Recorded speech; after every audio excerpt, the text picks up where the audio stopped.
And we have just hit the top of the 1 o'clock hour. It is Wednesday, June 3rd, right here on 90.3 WMSC, Upper Montclair, New Jersey. And this is SMC Sports. I'm Sean McChesney, live from the WMSC studios right here on the campus of Montclair State University. I thought we would go with another little intro music. I'm going to use a Linkin Park and Jay-Z numb instrumental today. Kind of liking it.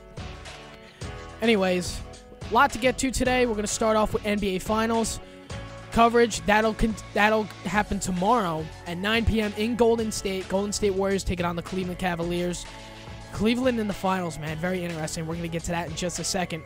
We'll kick off our baseball talk at about 1:45 when WOR Mets pregame and postgame host Wayne Randazzo will call in. We will be discussing Mets baseball as well as other things around. We'll have some Yankees and other MLB stuff to get to as well. We have some NFL stories to break.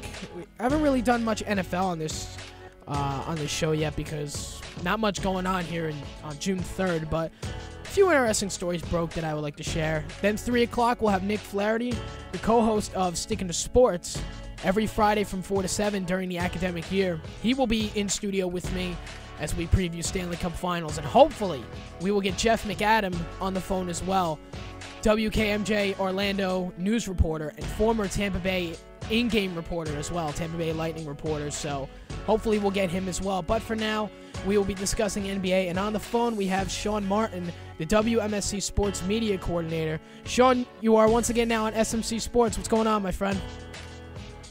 Not much. Excited for the NBA Finals and excited to be able to come on and talk a little bit about them. You know, same, and I'm not much of a big NBA fan, but I have been getting more and more into it, you know, with my involvement in the radio station. I feel like the same would go for hockey. But we'll save that argument between me and Sean for later, probably off the air. There'll be a lot of yelling. And off the air SNS. Off the air SNS, those are always more fun and annoying. But what was disappointing with me about this year's NBA playoffs is I thought that they weren't good. You know, I thought the one good series I thought was LA-Houston because Houston made it very interesting when they were down 3-1 and came back to clinch a spot in the Western Conference Finals. But, you know, I thought Atlanta-Cleveland probably had the most hype, even though a lot of people were picking Cleveland over Atlanta. Cleveland went out and just dominated 4 games straight right to the NBA Finals. You know, Golden State kind of did the same thing. They gave Houston a win, but that was really only because Steph Curry was hurt.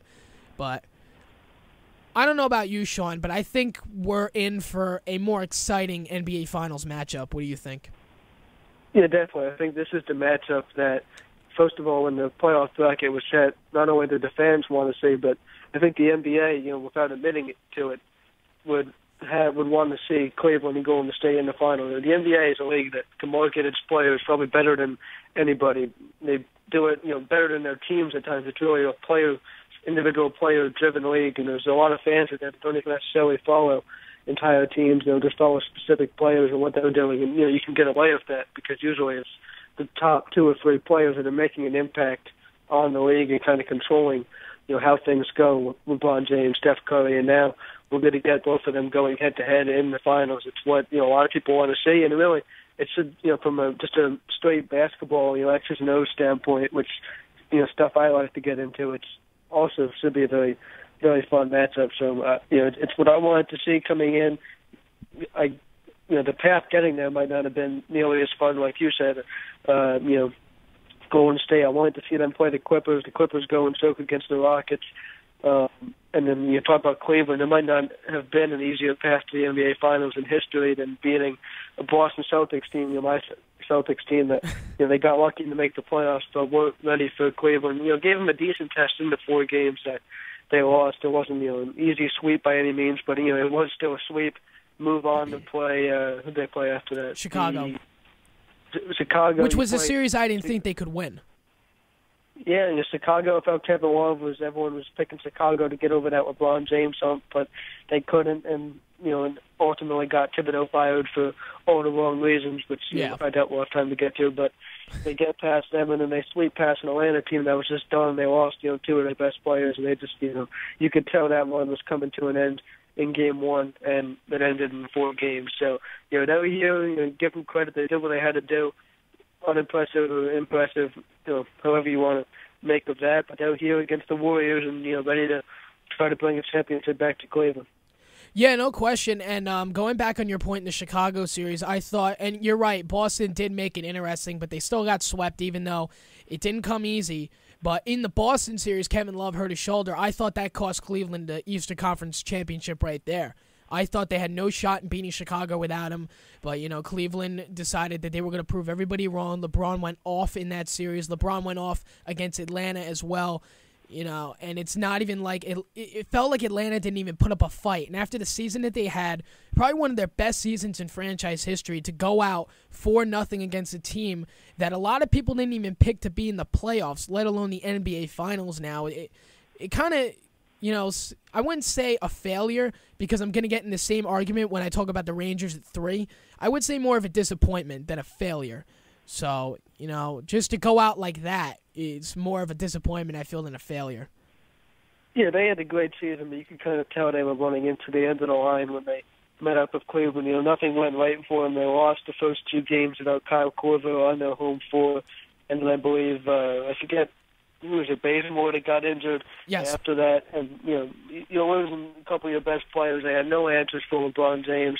A couple of guys tried to step up and give him a good effort there, but they had no answers for LeBron James. I was hungry to come back to the finals, and you could tell the Atlanta Hawks run was coming to an end, especially after what did them in was putting all their heart and soul into Game 3. Jeff Teague, like a 30-point performance, really led this team, and would have gotten them back in the series if they won.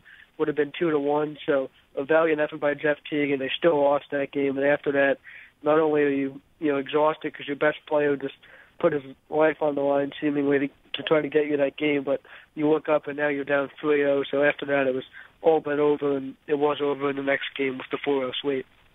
Yeah, it definitely speaking pretty good numbers there, and we have to talk. Obviously, LeBron James hasn't had much success in the NBA Finals. 2-3 in the NBA Finals, but we do have to put into perspective this is his 5th straight NBA Final, his 6th of his career, and without any question, the most experienced at any player who's going to play on this court, going into the NBA Finals, especially when you look at a team like Golden State, where I believe it's for the first time since the 1997 Utah Jazz, they're the first team to reach the finals without a player with NBA Finals experience. So when you look, I wouldn't say I would necessarily give the edge to LeBron James and Cleveland because I think Golden State is going to take the series at most in 6.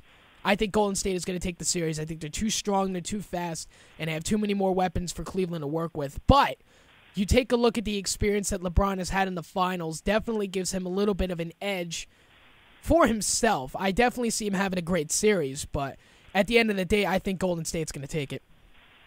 Yeah, and I agree, but LeBron James, you talked about him, he's going to have this team, this young team with a lot of role-player type guys, J.R. Smith, Iman Shumpert. He's going to have those guys ready to play in the NBA Finals for the first time, and, that's what he does so well. He can get you comfortable in the game in so many ways. He understands, his basketball IQ is simply off the charts from anything we've ever seen. He knows exactly what he has to do for his team night in, night out. You want to put him at the top of the key and get other guys involved as use him as a passer. He'll do that because he'll draw the attention he needs up top, and then he'll spread the ball around. If you're having a bad shooting night, you're down on yourself, he'll get you an open look in the corner, and it's just a matter of, is he going to knock it down? And I think we're going to see a lot of that this series. LeBron can't do it all, really.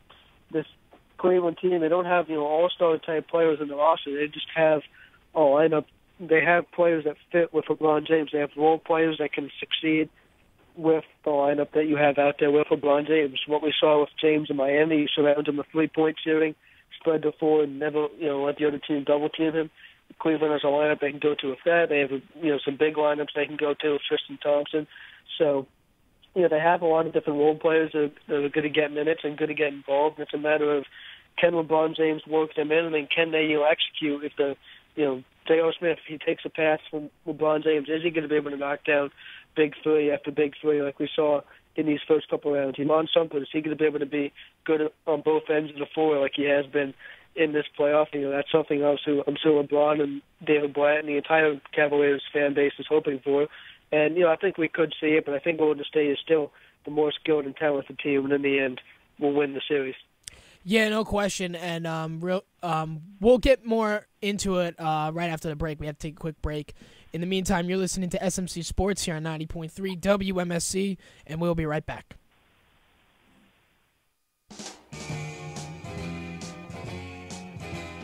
Hi, this is Ed Helvey, founder of Montclair State Radio way back in 1966.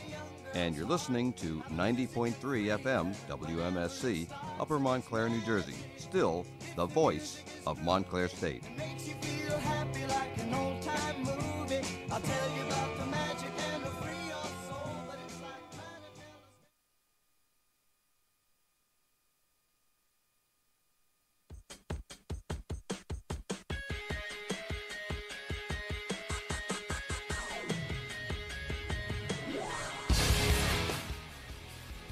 And you're tuned back in here to SMC Sports on 90.3 WMSC, Upper Montclair, New Jersey. Sean McChesney here in the studio. Sean Martin is on the phone with us. Quickly going through NBA Finals. Game 1 tomorrow night from Oakland, Golden State hosting Cleveland. And Sean, I'm personally excited for the series, only because the playoffs I felt like have not been boring, but not interesting. Because, you expected better matchups out of these, especially Chicago-Cleveland. The series was okay. It wasn't living up to the hype, and especially Cleveland and Atlanta, I thought would be a much better series than it was, but it just turned out to be nothing. And when you look at Cleveland and Golden State, I don't know much about this Cleveland team, but what I do know is, LeBron has been killing it in the playoffs, except from behind the three-point line, only shooting for 17.6%. So if Golden State can keep him, not past the three-point line, they should be in good shape. Kyrie Irving looks like he's going to play Game 1. Tristan Thompson has been absolutely on fire the last 5 games. But I remember way back last summer when LeBron announced he was coming back to Cleveland, and everybody was like, and I think Skip said it as well. You could probably attest to this or not. I'm not sure if he said it, but I know a lot of people said it. They were saying, well, just because LeBron is back doesn't mean anything. This team is still not going to the playoffs. And here we are, June 3rd, and tomorrow night they play in the NBA Finals for the first time since 2007. So that's just proof that I'm not saying LeBron was the only reason for it, but probably the main contributor for this team getting back to the success point that they were in way back when in 2007. Yeah, and they sensed that they could probably win a little bit sooner than everybody expected, and made a couple big moves at the trade deadline, which are also responsible for getting them here. Pre-trade deadline, this team really wasn't one that probably would still be here in the NBA Finals finale, with the players they had and the moves they were able to make. With LeBron James, of course, the best player, currently playing, they were good enough to make it. We knew they were going to be good enough, and in a weak Eastern Conference, we thought the only challenger could be Atlanta. We already talked about what went wrong for the Hawks in that series, and now they find themselves, like you said, playing tomorrow for the NBA championship. Yeah, absolutely. And, this is their first appearance since 2007. Last time they were there, they were swept by the San Antonio Spurs. Cleveland has won 14 of their last 15 games against the Western Conference. They've won 7 straight playoff games, 4 on the road. Cleveland only giving up 92.6 points per game. That's the lowest in the postseason out of any 16 teams that were in. And, LeBron had an absolutely unbelievable series against Atlanta. If there was any positive point in that series, it was LeBron James, averaging 30.3 points, 11 rebounds, 9.3 assists, and 2 steals, nearly averaging a triple-double. And, just looking at that after the amazing series that he had, but here's the problem. Both teams are on a week's rest. And we've known from history, not just NBA, but in all sports, MLB, not much so NFL because it's basically a week anyway, but MLB, NHL, NBA, too much rest can hurt a team. But because they are both, Cleveland swept Atlanta, Golden State 1-5, they kind of had an equal amount of rest. But how do you think it's going to affect both teams, especially with that? And Game 2 won't be played, I believe, till Sunday. I think both teams are fine. They had some players that were banged up that could definitely appreciate the rest. And, with the way, current NBA teams are running, they're so advanced in what they're doing with their practices and stuff. This isn't in the 70s, the players might not be conditioned as well and whatnot. But, currently, these players are with the trainer probably every day that they have off. They have practices and they're going over stuff. So I think maybe it hurts Cleveland a little bit, again, with the young players that we mentioned, kind of getting in their heads a little bit that, now they are just one day away from playing in this. But I think Golden State has a little bit more of that laid-back mentality. They're ready to go whenever this thing tips off, especially since they're playing home in Game 1 and that building gets electric. That building is going to be quite the sight to see for these first two games and throughout the series. So I think they're ready to go. I think obviously Cleveland and LeBron James are ready to go. We'll see where their nerves are, and we'll also see where Golden State is as well. But I don't think it's a huge factor. I don't think it's going to be necessarily evident right away in the first couple minutes of the game, especially the first couple of minutes with all the excitement. After things settle in a little bit, we might start to see some things with players kind of trying to do too much. But I think overall the game's going to be played at tremendously high quality, and it's going to be one of the better NBA final series that we've had. Absolutely, and it's definitely shaping up to be a great series. Now, when you talk about Golden State and them playing at home in that building, that's right away advantage Golden State. In the regular season, Golden State went 67-15. I believe they're the 10th team in NBA history to win 67 games, and 7 of the previous 9 won the NBA Finals. So stats advantage goes to them. Obviously, stats mean nothing. We saw it Rangers Lightning Friday night. I'm not going to get over it for a while. I really don't care who wins the finals at this point, but I will be watching, so at least we could say that. But going back to Golden State, I believe their record was, I'm looking for it right now, 39-2 in Golden State. They have an unbelievable home record, one that I don't think our generation has ever seen before. And right away, again, advantage Golden State. If you could get home court advantage of any sort, you are blessed. And sure enough, Game 1 of the NBA Finals, they have home court advantage against LeBron and against Cleveland. Now, here's the funny thing. LeBron James, the 4-time MVP, versus Steph Curry, the current MVP of the NBA. How do you think that matchup is going to take place? Well, obviously, they're the two highlight players of the series. They're not going to be guarding each other, so it's really not a huge, thing. But I think, obviously, both of them are going to be themselves. Steph Curry, it's crazy to see, but you really see him have a bad shooting night. He's not, with most three-point shooters, it's kind of an on-off kind of thing. But now Steph Curry just seems to always be able to fill it up on any given night. And LeBron James, he's LeBron James. I think the big thing for the Golden State Warriors is, the first thing you want on your checklist of when you're going into play a team with LeBron James is, do we have somebody to guard him? It's a problem that Atlanta faced and couldn't figure out in 4 games. It's a problem a lot of teams faced so far this year and so far in LeBron's career. And I think Golden State, when you're going and check off that box, I think it's a resounding yes. I mean, they have Draymond Green as a player I loved, and I think can give him a very good effort on LeBron. And if not, you can go to other guys, test him out, like Andre Iguodala, a few other guys there as well. So I think they are more than ready to guard LeBron James. LeBron's, like I said, still going to find an impact in this game, either as a facilitator or, just take over as a forward, no matter who's guarding him, because he's capable of doing that. It's just a matter of all his teammates going to step up. Are they going to be ready for the challenge like he is? And, how good of a defensive effort are we going to get from Golden State? Yeah, and I feel like it's definitely like a huge mystery at this point on how both teams are going to play. A lot of people are expecting back-and-forth series, a possible 7-game series, when in reality, Cleveland or Golden State could take this in 4 easily. Both teams, I feel, have the capability to do that, but a lot of experts are picking, Golden State in 6 or Cleveland in 6 or one of them in 7. In reality, this series could go in a sweep. That's how great both of these teams are, especially with Golden State at home. I cannot see Cleveland going in there and beating them right away, at least. I could see a Game 2 victory out of Cleveland, maybe a Game 5 victory, but I cannot see a Game 1 victory. I take Golden State tomorrow night. I just feel that this team is too good at home to lose Game 1 of the NBA Finals. And taking a look now at the rest of their postseason, both teams swept right through the first round. Cleveland went through Boston, and I believe Golden State went through, excuse me if I can find it, New Orleans. Second round, both teams won 6 games. Memphis lost to Golden State, and Chicago lost to Cleveland, which I thought was a shock. And I just thought the conference finals were not interesting at all, except for obviously the outstanding performances of Steph Curry and LeBron James. I didn't find any interest in it at all.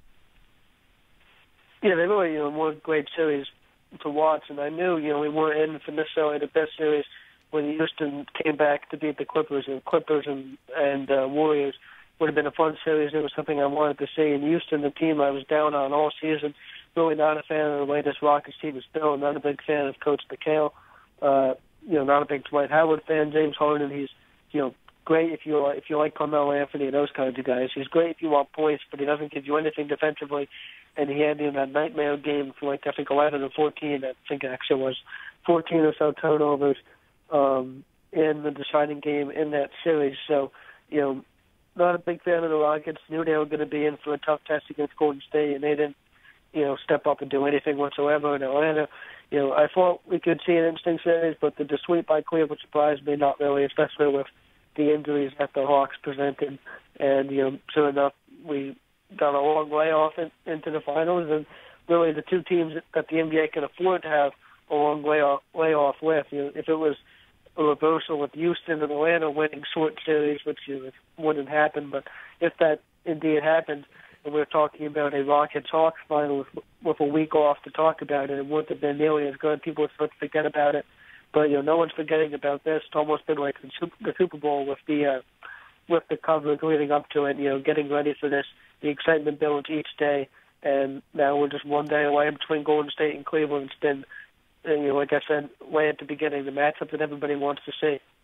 Well, yeah, but you really can't compare the coverage of the Super Bowl because up until about 3 days before the Super Bowl, it was all Deflategate coverage. So the NBA Finals obviously... Yeah, that year's Super Bowl was crap. Yeah. Deflategate. It really was. I hope Tom Brady gets... I hope Tom Brady appeals when he doesn't like... I hope he appeals again when they don't like what he has to say, and then I hope he has to actually go to court and testify, and then I hope he, gets the whole season and possibly get... Well, I wouldn't say locked up, but he deserves more than 4 games. Let's be real. But yeah, I agree. But the NBA Finals coverage leading up to it, I thought was pretty good. I mean, and when you compare both teams the way you have, it's certainly looking like it's going to be a lot better NBA Finals than what we saw in the postseason.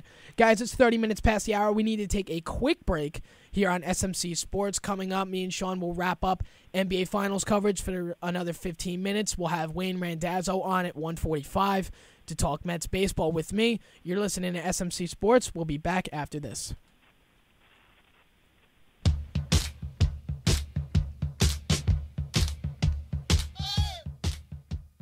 Looking for the real MSU Redhawks experience all year long? Look no further. WMSC has all your Redhawks information, ranging from live play-by-plays, news updates, recaps, and more. Never miss out on the Redhawks with 90.3 WMSC. Let's go, Redhawks.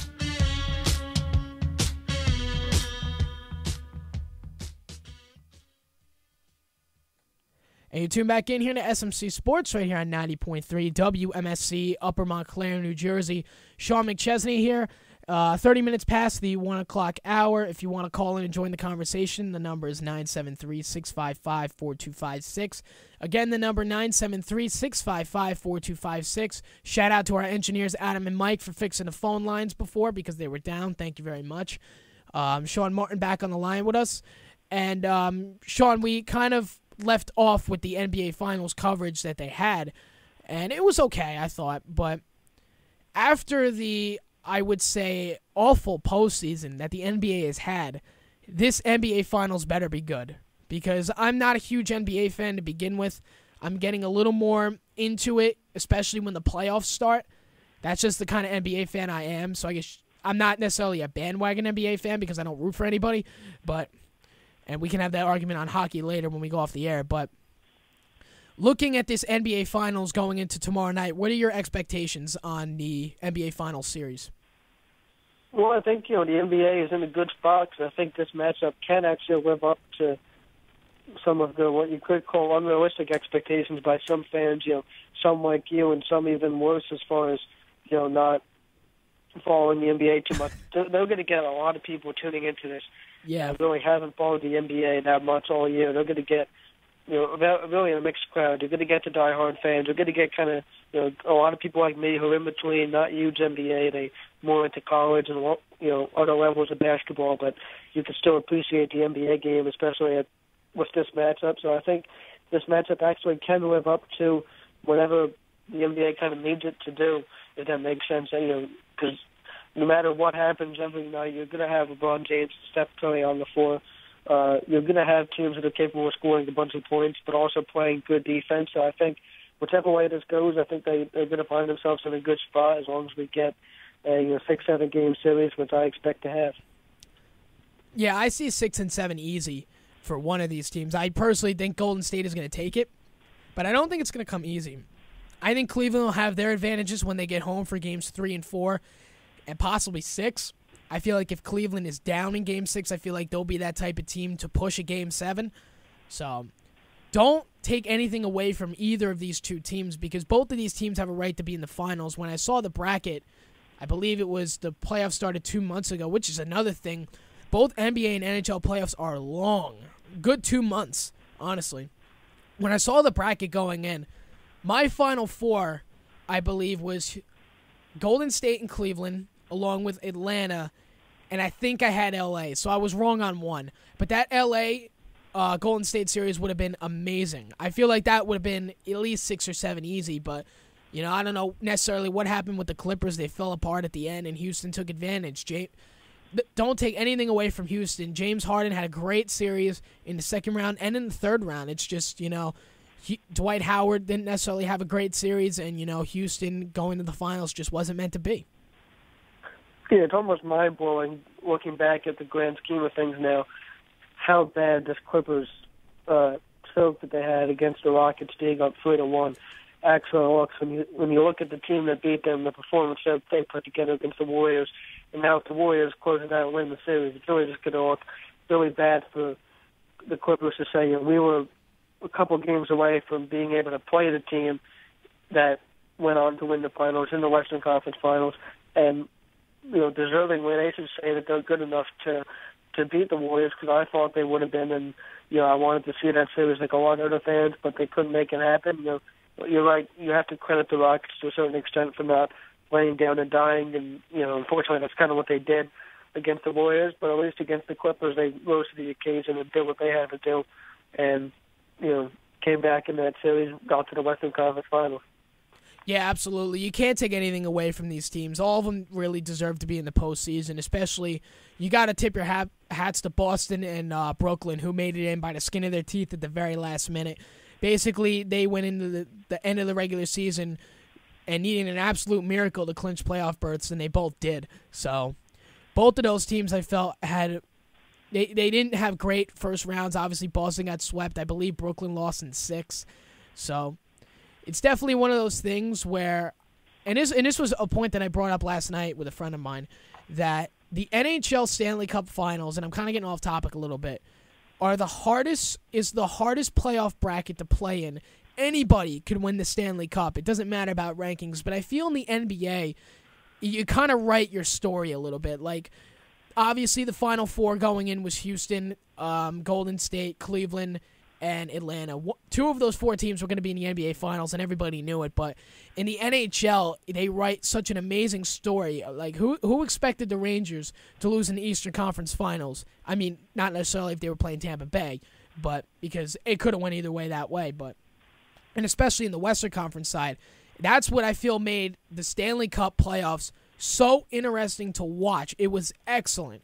But the NBA playoffs, I feel like you couldn't say the same about.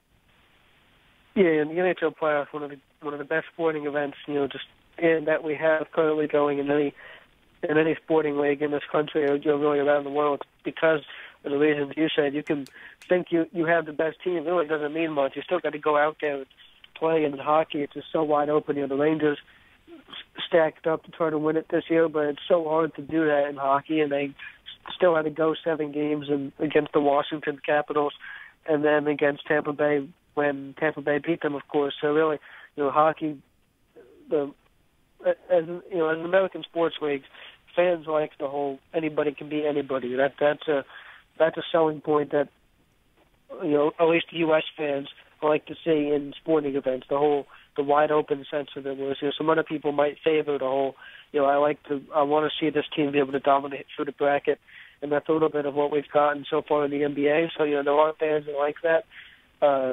The first round series in the NBA that really saved the first round as a whole in the West was the Clippers and the Spurs going 7 and Chris Paul hitting that shot to send the Spurs home. So that was a big highlight of at least the first round of the NBA. But yeah, both playoffs have had their moments. Of course, hockey, you're going to get your moments. And then we have a great Stanley Cup final to look forward to in NBA. We've had our moments here and there. We've had the buzzer beaters in the East. We've had, a fair set of plays of exciting moments. And we've had, the whole Riley Curry thing with Steph Curry's daughter at the podium. So, we've had enough to keep us entertained in the NBA. And if not, for those select fans, well, we get the finals starting tomorrow. Yeah, and the thing is with the NHL, I feel all of it being back and forth. The Rangers went in the number 1 seed in the East.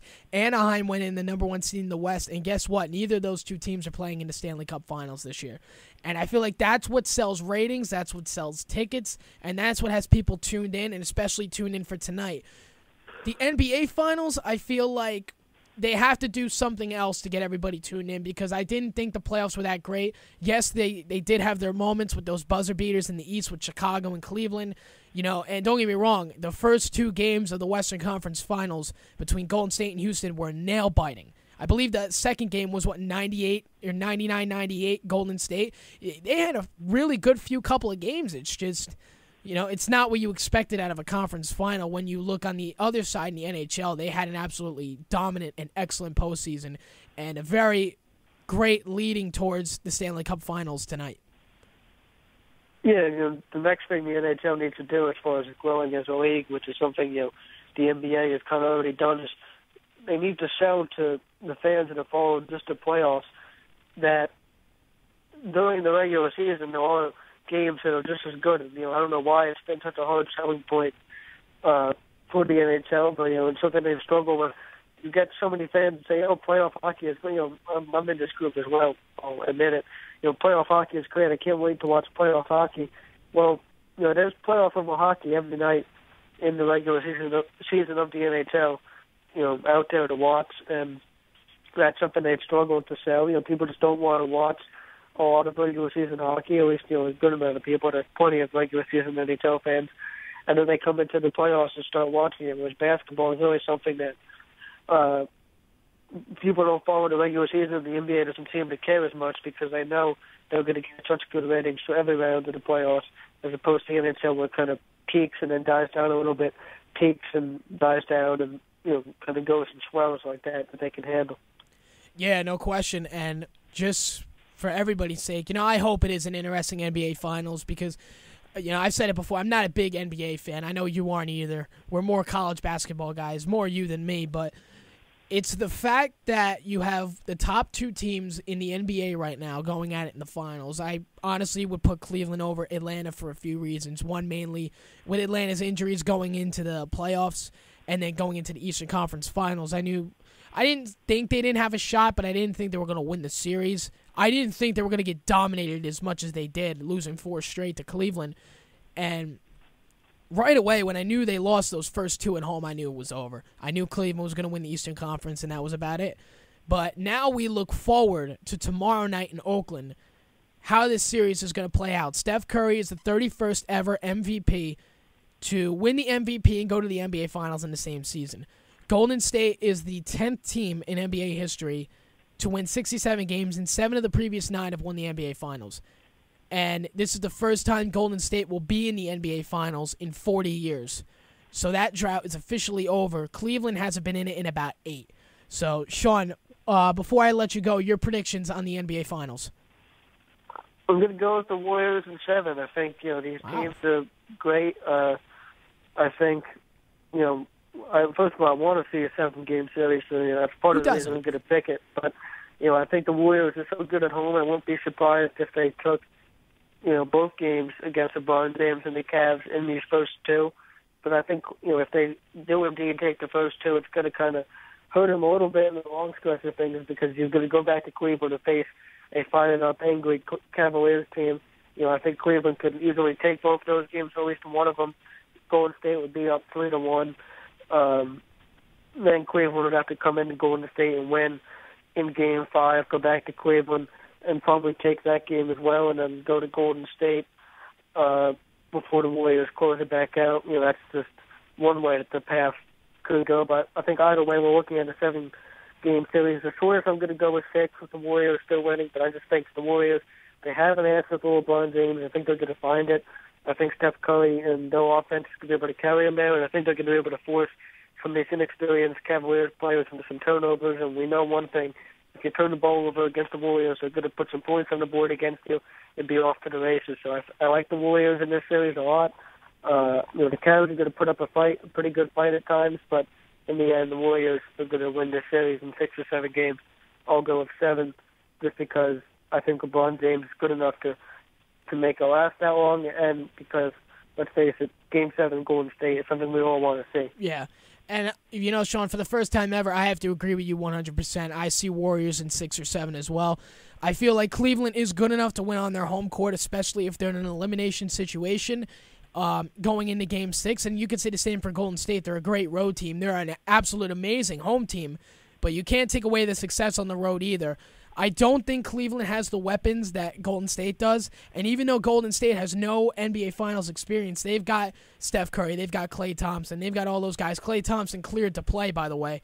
So that's another weapon you can add to the mix. So I see Golden State in 7 or 6 as well. Sean, I really appreciate you calling in. I appreciate it. And have fun covering your games this afternoon. No problem. Thanks. Once again, NJSportsReport.com will have all the coverage for those games. So check that out. Yep. Thank you very much, Sean. Thanks, Sean. No problem. That was Sean Martin, the WMSC Sports Media Coordinator and, I guess, runner of NJSportsReport.com. Make sure to check out that website. They'll be covering a lot of high school baseball action games today. I believe it's the state semifinal today. Pretty sure. Yes, it is. Yeah, so that'll be a lot of fun. They were all washed out last night due to the huge rainstorm that the whole state got. So that was our take on the NBA Finals. Myself and Sean both can agree. Warriors in 6 or 7, most likely 7. We're going to take a quick break on SMC Sports. Coming up, we will have our interview with WOR Mets pregame and postgame host Wayne Randazzo. In the meantime, you're listening to SMC Sports on 90.3 WMSC. Back after this. Every Wednesday from 1 p.m. to 4 p.m., tune into my show, SMC Sports, right here on 90.3 WMSC, or online at WMSCradio.com, or on the Live 365 app. Join me, Sean McChesney, as I discuss the latest and greatest sports topics across the country, ranging from the professionals to right here for Montclair State Athletics. I will be covering everything, including the MLB, NFL, NHL, NBA, and much, much more. Also, do not forget to follow the show on Twitter at SMC Sports WMSC. Kick back, relax, and make sure to listen to SMC Sports every Wednesday from 1 to 4 right here on 90.3 WMSC, Upper Montclair, New Jersey. Stay tuned for more.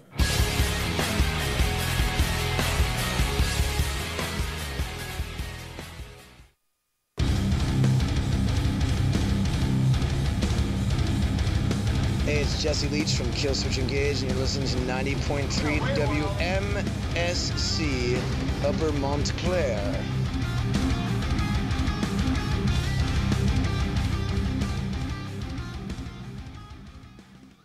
And you're tuned back in here to SMC Sports right here on 90.3 WMSC, Upper Montclair, New Jersey. Sean McChesney here in the WMSC studios.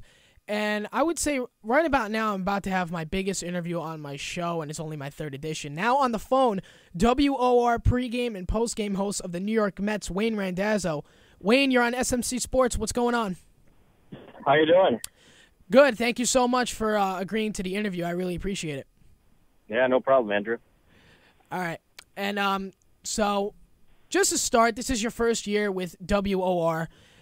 Just take me through what your first year has been like with the Mets and so far, and how you've enjoyed the experience so far, and what can you expect going forward? Well, I mean, the experience has been great. I mean, it's a great opportunity to be with this ball club at a time where the team is on the rise. The arrow is pointing up for the Mets, and joining in at the right time. I mean, getting a chance to work with two pros on the air and Howie Rose and Josh Lewin is great for me where I am in my career, trying to kind of get where they are, kind of accomplish the same things that they've done over the years. So it's been excellent. I'd say as far as the pre and post opportunities in Major League Baseball, this has to be one of the best. Absolutely, Wayne, and I just kind of wanted to point it out. I don't know necessarily if you remember me, but you did an interview on Craig's Call with Craig Gorbanoff, and myself and Craig were both a part of that interview back in February with you. Yeah, I remember. That was one of the first ones I did since getting the job, and I'm glad to be back on with you. Thank you very much, Wayne, and that was a lot of fun, and I look forward to what we have going forward as well as your career as well. And but just looking now towards the Mets, and the first thing that I had to ask you was about the condition of David Wright. Last night he met the media to address his spinal stenosis situation. And I looked up and did a little bit of research myself, and some websites were telling me that his career is pretty much over. Others are telling me that he'll be fine as long as he rehabs the right way and, doesn't overdo it. What have you seen and what have you taken from this situation? Can you see David Wright conquering the injury, or more like many others, do you think this is the end of the captain's career? Yeah, I mean, Sean, that's the million-dollar question. David Wright, is he going to be able to play? Is he going to be able to play at the level that we're used to seeing? And that's something that he's trying to, figure out himself right now. He doesn't know the answer. I don't think the doctors know the answer. I don't think Sandy Alderson knows the answer right now. So they're trying to get him tested and get him evaluated and get him to pass the physical tests that are necessary to even begin baseball activities. And whenever that is done, he can start swinging the bat again. He can start playing again, and he just needs to rest and rehab right now. And they hope to have him back at some point this season. I wouldn't say that there's a great deal of optimism that he's going to be able to play every day and play at an all-star level, but I think they do feel like he can come back this year and contribute to this team. Yeah, and I hope to see him back this season as well. I feel like he's kind of getting into, I wouldn't say the twilight of his career, but more of the better years of his career, especially with the Mets team that he has going forward. But looking now to another subject, I wanted to talk to you a little bit about Wilmer Flores. Sort of a little bit more than what we expected. He's turned into a great hitter, but his defense still has a little bit more work. Do you think Wilmer Flores, by the end of the year, will be the Mets' answer for shortstop, or do you think it's time for the Mets to start shopping? Well, I don't think the Mets are going to look for another shortstop. I think if they feel like David Wright's going to be out long term, they have some options to move around the infield with Dilson Herrera when he returns. Maybe he could play second base and Daniel Murphy can return to third, or maybe they do shift Wilmer Flores to third and put Ruben Tejada back at shortstop for the time being. I don't know that they're going to go look for a shortstop right now because I think Wilmer Flores has grown into the position in their eyes, and that he's gotten to be a better defender, and certainly he can hit better than most shortstops in the majors. And I think people forget that Wilmer's only 23 years old. He's a young guy. In a lot of terms, he's still a prospect. I mean, he's younger than Chris Bryant. I think people don't realize that Wilmer Flores is at the stage in his career where he's just trying to figure out the big leagues. Yeah, and and don't get me wrong, Wilmer Flores has proved to be a great hitter. It's just, his defense is kind of worrying a lot of people. It is getting better, though, which is really, putting my blood pressure level down a little bit. But now looking towards another guy in the Mets infield, Ruben Tejada. In his last 5 games, he's been batting absolutely incredible. Batting average of, I believe, over 470. But now, if you look in the long term, if David Wright is out long term, can you see somebody like, Ruben Tejada being the answer to third or shortstop, or maybe even Murphy? Or even can you expect a trade to take place maybe towards the deadline? Can you see maybe something like that happening as well? Yeah, I mean, they're looking at every option right now. Dilson Herrera still might factor into this thing. Matt Reynolds still might factor into it if he can get going again at AAA. He kind of slumped in the month of May at Las Vegas. So they have internal options they're looking at. They're going to continue to look externally. It doesn't seem like they want to get rid of somebody that they feel like has great value, and if they're unwilling to trade somebody that they feel like has a high amount of value, it's tough to get somebody in return with a high amount of value. So it depends on what they feel like they can get, what they feel like they can give up, and what they feel like they have inside before they start making moves. Yeah, and Definitely a huge situation when it comes to the Mets, especially with now Wright possibly being out long term. Honestly, I feel like it would be the best thing for him to maybe reevaluate him after the All-Star break to see if he's ready. But if I were a medical staff, I would push him back to the All-Star break. You don't want to risk it. But now, looking at this NL East, I still feel like it's wide open, especially with the Nats who are starting to cool down a little bit. Mets are on and off. When this team gets healthy, can you see the Mets making a run towards the Nationals and the NL East crown? Or do you see potential wild card and maybe, or even another year missing the playoffs?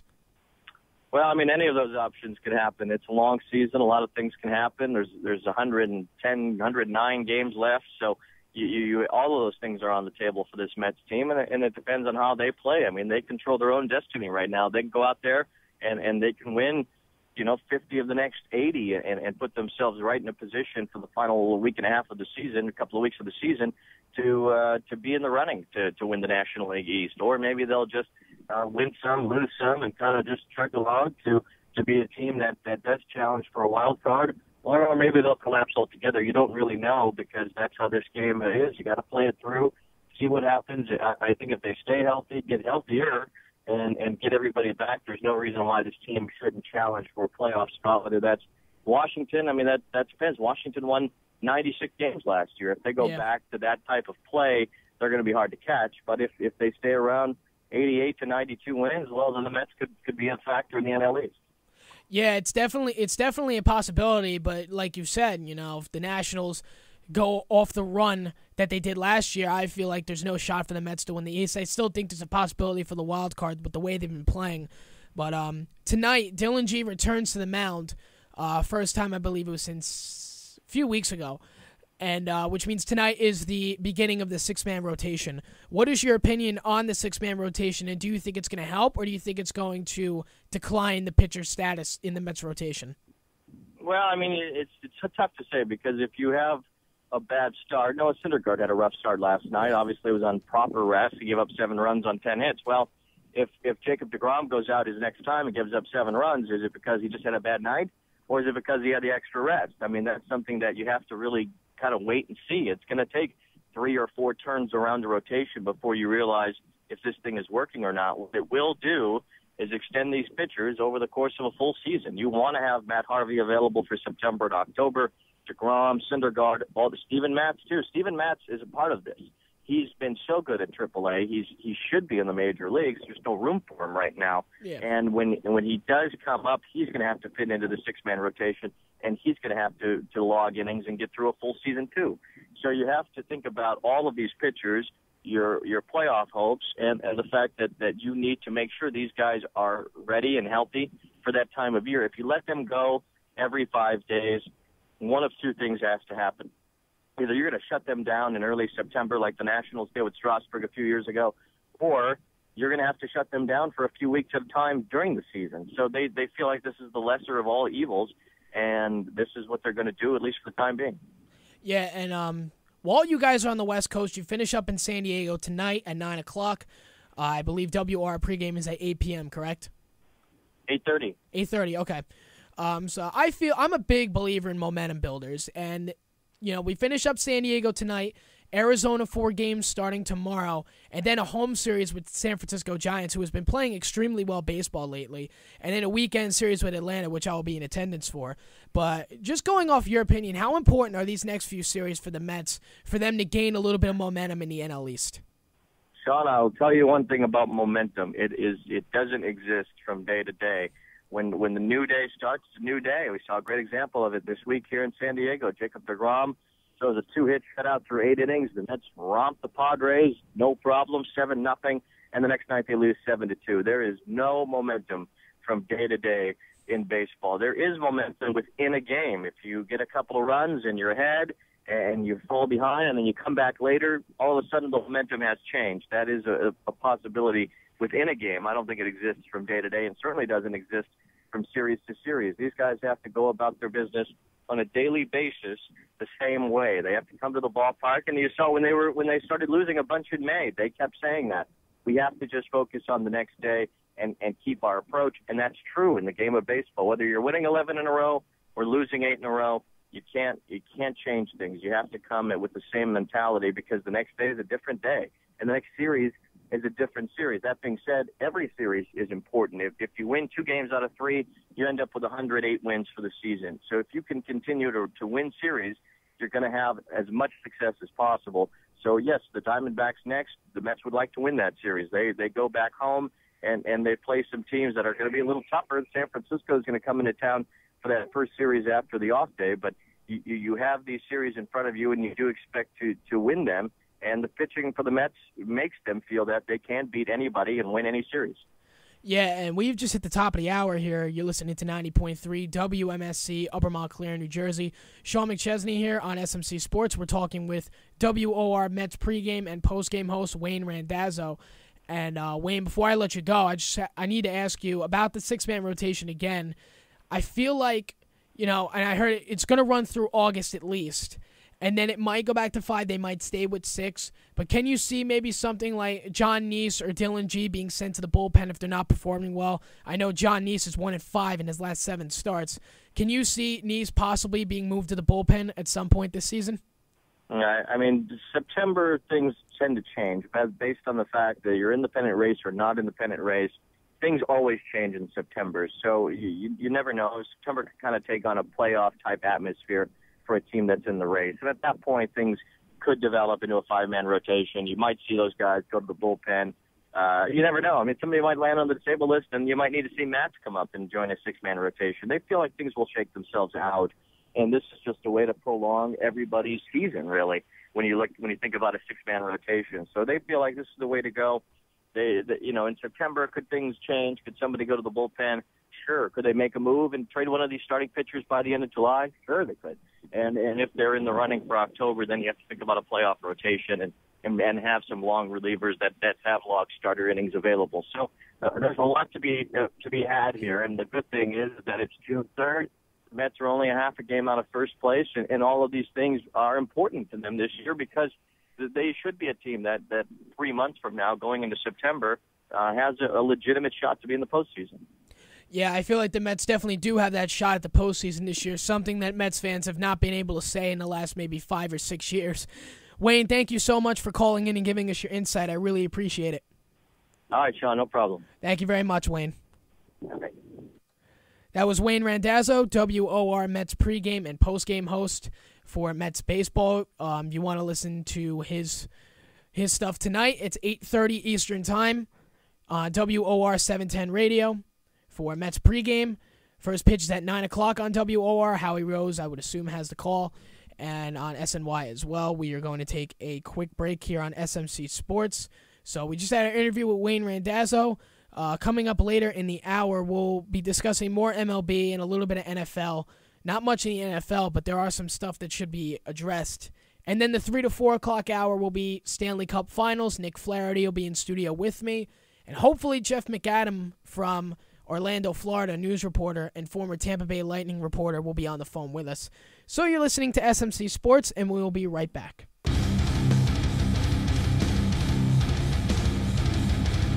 Hey, it's Jesse Leach from Kill Switch Engage, and you're listening to 90.3 WMSC Upper Montclair.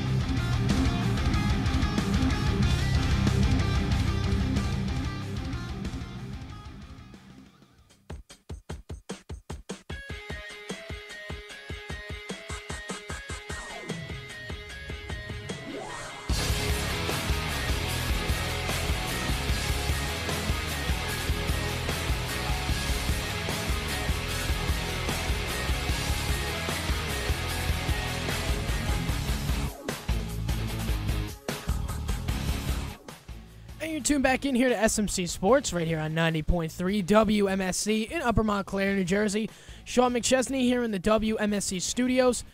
Pretty good first hour, if you ask me. We had Sean Martin on for about 30, 45 minutes to talk NBA Finals.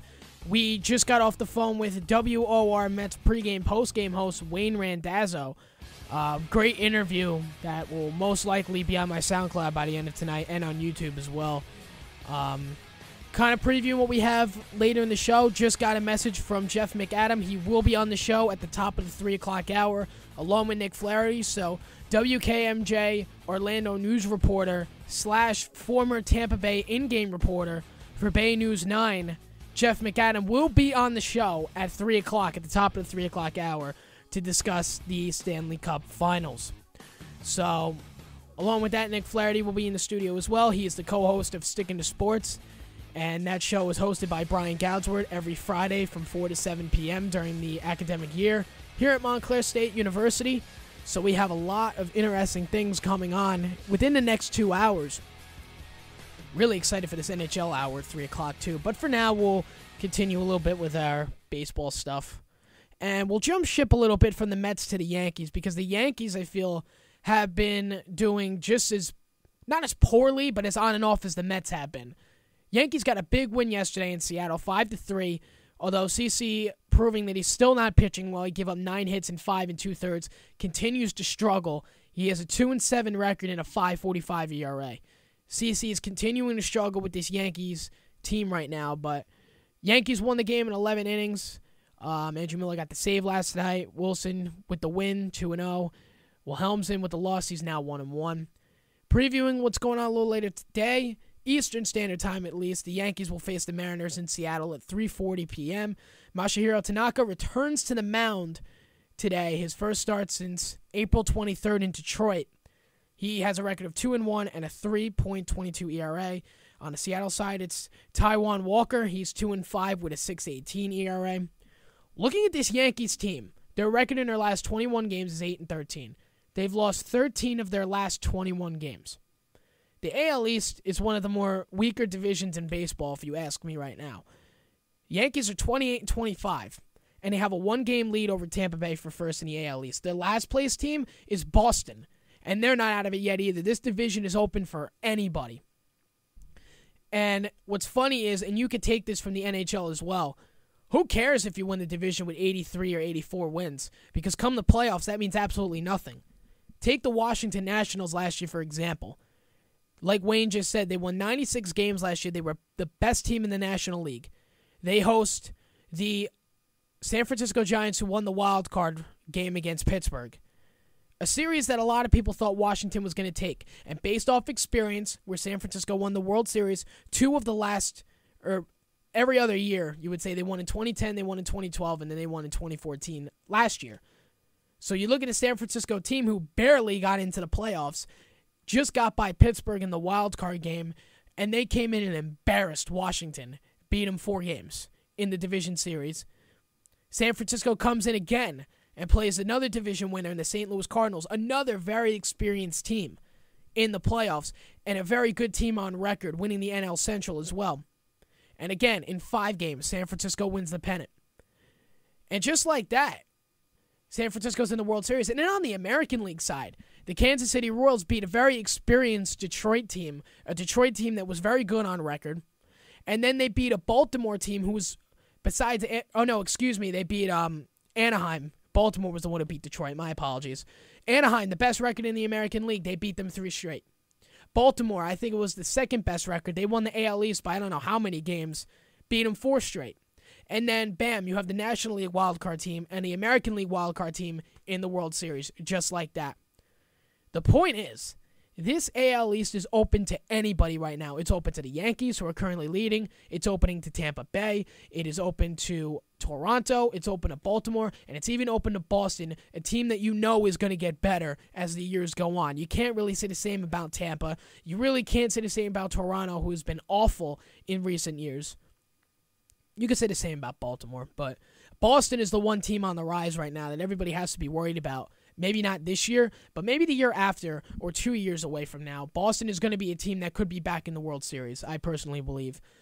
But this AL East is open to anybody right now. You could win the division at 500. You could just get by. You could win 83, 84 games. What do you care? You win the division, you win the American League East, and then the playoffs is just a new clean slate. It doesn't mean anything. Doesn't mean anything to teams who have won 96 games or 100 games. It doesn't mean anything to teams who have playoff experience. Stats mean nothing in the playoffs. NHL just proved that on Friday night when the Rangers lost a second straight shutout Madison Square Garden to the Lightning. But stats help. They help teams stay confident, but at the end of the day, they're not what they're about. Because come the playoffs, they mean nothing. So, for the Yankees' case, what do they care if they win 83 games or 82 games? If they win the AL East, that's all they need. And then in the playoffs, it means nothing. This Yankees team has cooled down recently, though. But when you're looking at the top guys, one of them has to be Alex Rodriguez. Now, I still don't have any respect for this guy, and I don't think I ever will. But batting .274, 11 home runs. But Mark Teixeira, 15 home runs, 40 RBIs. He's batting .241. He's leading the team in home runs and RBIs. Jacoby Ellsbury leading the team with batting average. He's .324 with 48 hits. This Yankees team is starting to come around, where back in the, I believe it was February, we were having debates left and right on how this Yankees team was going to finish in the AL East, but nobody said playoffs. Everybody was saying that, oh, they're going to finish third or second or fourth. They don't have the team this year. Jeter's gone. Well, you look at the team right now, and they're doing pretty well so far. I mean, it's only June 3rd, but, you know, for the way they've been playing so far, not too shabby, if you ask me. But now looking at Alex Rodriguez, again, a guy I still will never respect, never will, but for people yesterday, and I think this was on the Michael Kay show, and again, it's another reason I'm complaining the show is terrible. Don LaGreca needs his own show because I actually like him. But for once, I had to agree with Michael Kay because a caller called in asking the chances of A-Rod's number getting retired. Obviously false. And then other people were calling in saying, well, what's his chances for the Hall of Fame? I forgot where I saw that, but I saw that last night as well. And my head is just like mind-boggling. I'm like, how can you even consider a guy like Alex Rodriguez to ever be put in the Hall of Fame? He cheated, plain and simple. And I forgot who was saying it. I think it was callers on the Michael Kay show. And even Don LaGreca was not necessarily in agreement, but kind of keeping an open mind that Alex Rodriguez could possibly have his number retired at Yankee Stadium and could possibly have a chance in the Hall of Fame. And for once, I have to agree with Michael Kay, who I honestly despise as a radio show host. I have to agree with him and say he's 100% right. And he's the Yankee announcer on the Yes Network, and he's even saying there is no shot in heaven that Alex Rodriguez could ever end up in the Hall of Fame or could ever end up with a plaque in Monument Park. It's just, there's too much there. He cheated. You know, he barely went about it the right way. But now I will give Alex Rodriguez this. He's having a great season so far, and I feel like it would be too stupid to go back on the roids this early. I don't think he's that stupid to do that this early in the year. Maybe in the future, because he's got another 2 years left with his organization. And my personal beliefs are when the contract is up, so is his time with the Yankees. That's my personal belief. But you look at his season right now, he's one of the top contributors as to why the Yankees are doing so well. One of, if not the top contributor that they have. Mark Teixeira starting to set himself on fire right now. He's got 15 home runs, 40 RBIs like mentioned before. But now looking at this Yankees offense, they're 13th in hits in the MLB, 3rd in home runs, 3rd in RBIs, and are tied for 7th with walks, and 19th in batting averages. The offense is doing good, but they need to do better. You look at a team like the Yankees, Stephen Drew's got to go. He's got to go. You know, he's just not cutting it at all. They need some help over at second base, but he's got to go. Carlos Beltran is struggling. But you know what? A-Rod, Jacoby Ellsbury, and Mark Teixeira are making up for it. Today, Masahiro Tanaka returns to the mound against Seattle. He has a 2-1 record going in. He has not played since April 23rd. So he's been out, I'd say a little over a month and a half. Not too bad. But it's definitely a situation where he wanted to not miss a lot of time, and now here he is back in Seattle. On the other side of New York sports, Dylan G will return to the mound tonight as well against San Diego. Mets really need to rebound and win this series because, like Wayne said, you know, and it kind of got me to realize there really is no momentum in baseball. There's momentum in games. The only way you can build momentum in baseball is if you go on a run, which no team really has done yet, except maybe for teams like Houston and St. Louis and Minnesota, where Houston and Minnesota are really surprising me as well. So, definitely all that is to be considered, but the Yankees team right now is sort of like the Mets, more on and off. They have better offensive stats than the Mets do right now because, the Mets will go, I don't know how many games without a decent amount of offense. One being last night. Their game against San Diego the first night, I thought was one of their best in a long time. Daniel Murphy is continuing to show that he's on fire with the bat, probably one of the Mets' most contributing hitters. But looking at Noah Syndergaard last night, you had to realize sooner or later his bad start was going to come. Now, he's 2-3 on the year. But his 3 losses, his 2 losses, I thought he pitched great. It was just a few bad innings and a few bad pitches. Last night, Noah Syndergaard just had a bad game. Plain and simple. There's no cutting around it. It was a bad game that he had, and it got worse as time went on, and the Mets offense didn't really help. But, you expected that. And tonight, with Dylan G's return, the Mets' 6-man rotation will officially debut, which will feature Matt Harvey, Jacob deGrom, Noah Syndergaard, Bartolo Colon, John Neese, and Dylan G. So that should be very interesting. My take on the 6-man rotation when we come back from this break. You're listening to SMC Sports on 90.3 WMSC, Upper Montclair, New Jersey. Back after this.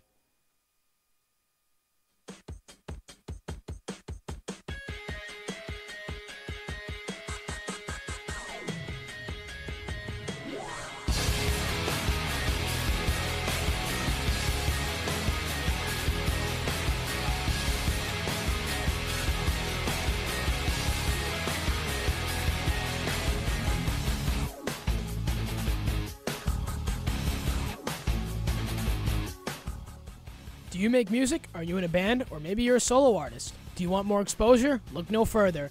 Montclair State University's Underground Radio, 90.3 WMSC, is always looking to put new music on the air. So artists, listen up.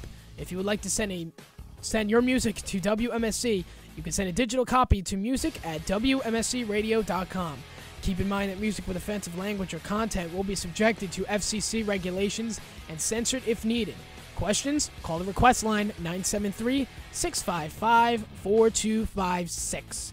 So what are you waiting for? Send in your music to 90.3 WMSC now.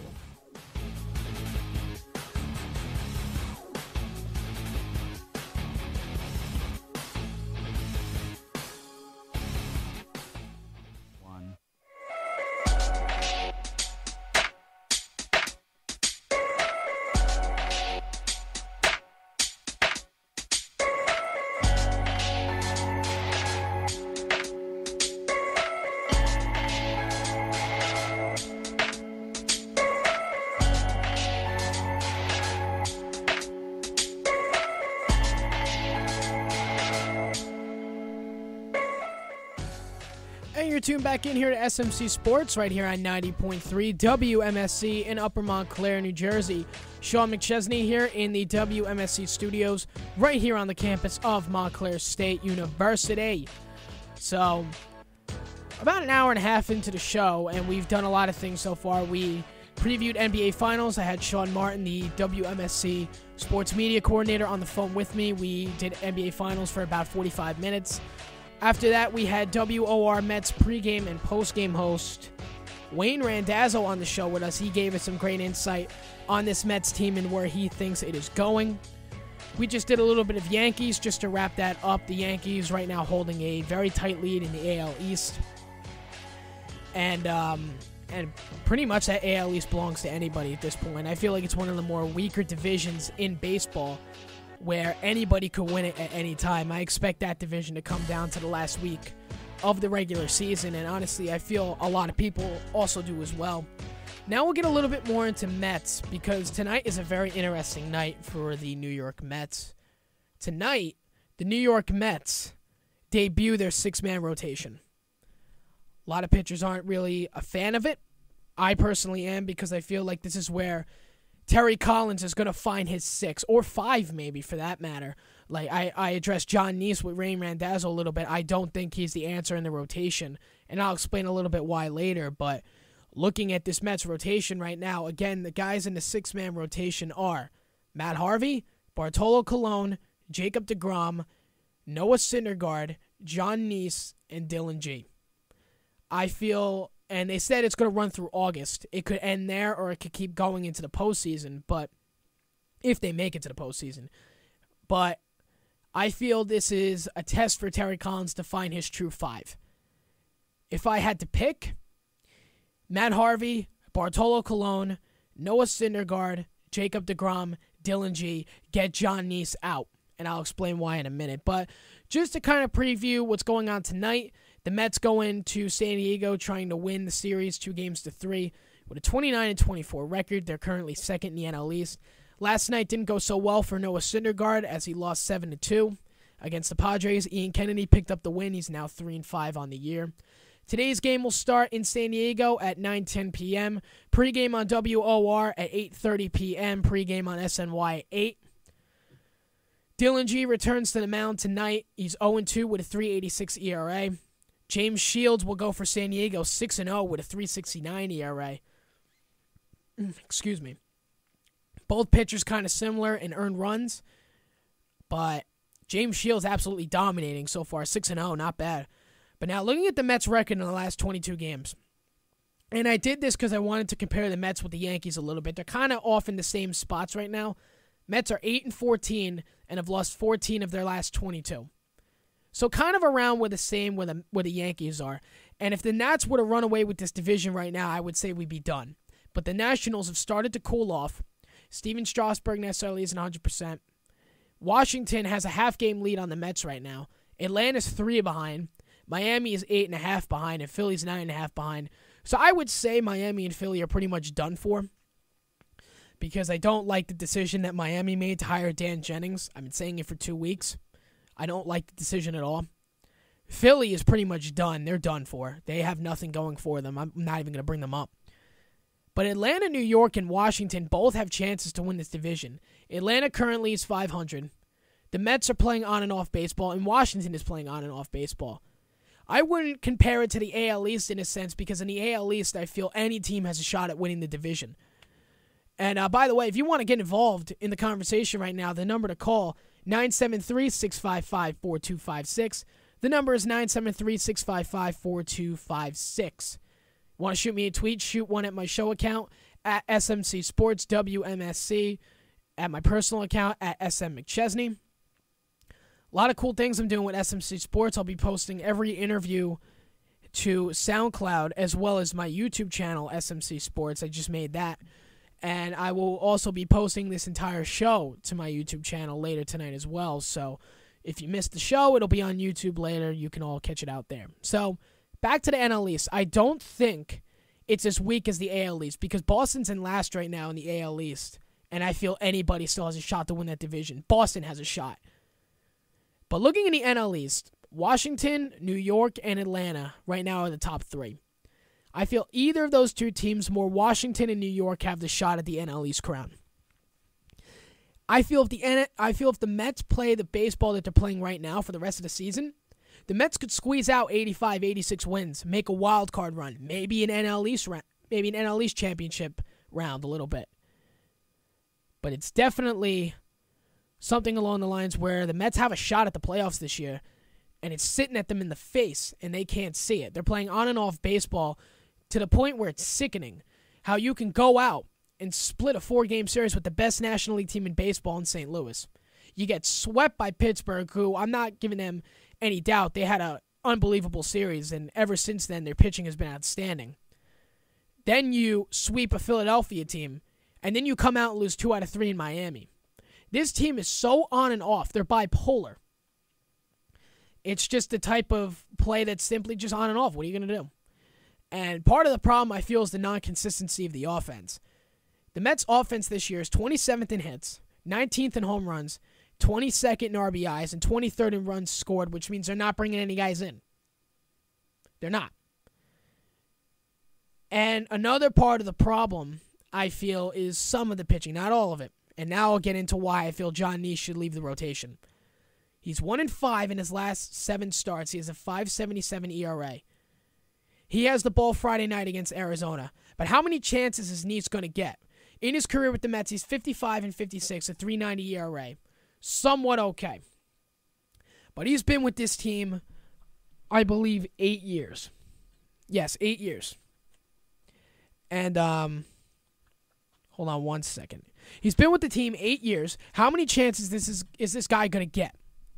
John Neese is a pitcher that I feel has to go. He has pitched for the Mets for so long, and he has had only one winning season. That was 2012. And in 2012, the Mets have had their worst season ever since like 1982. That was the black hole of Mets baseball, as famously said by Mike Francesa. But the six-man rotation is going to show whose Terry's rotation is in the future.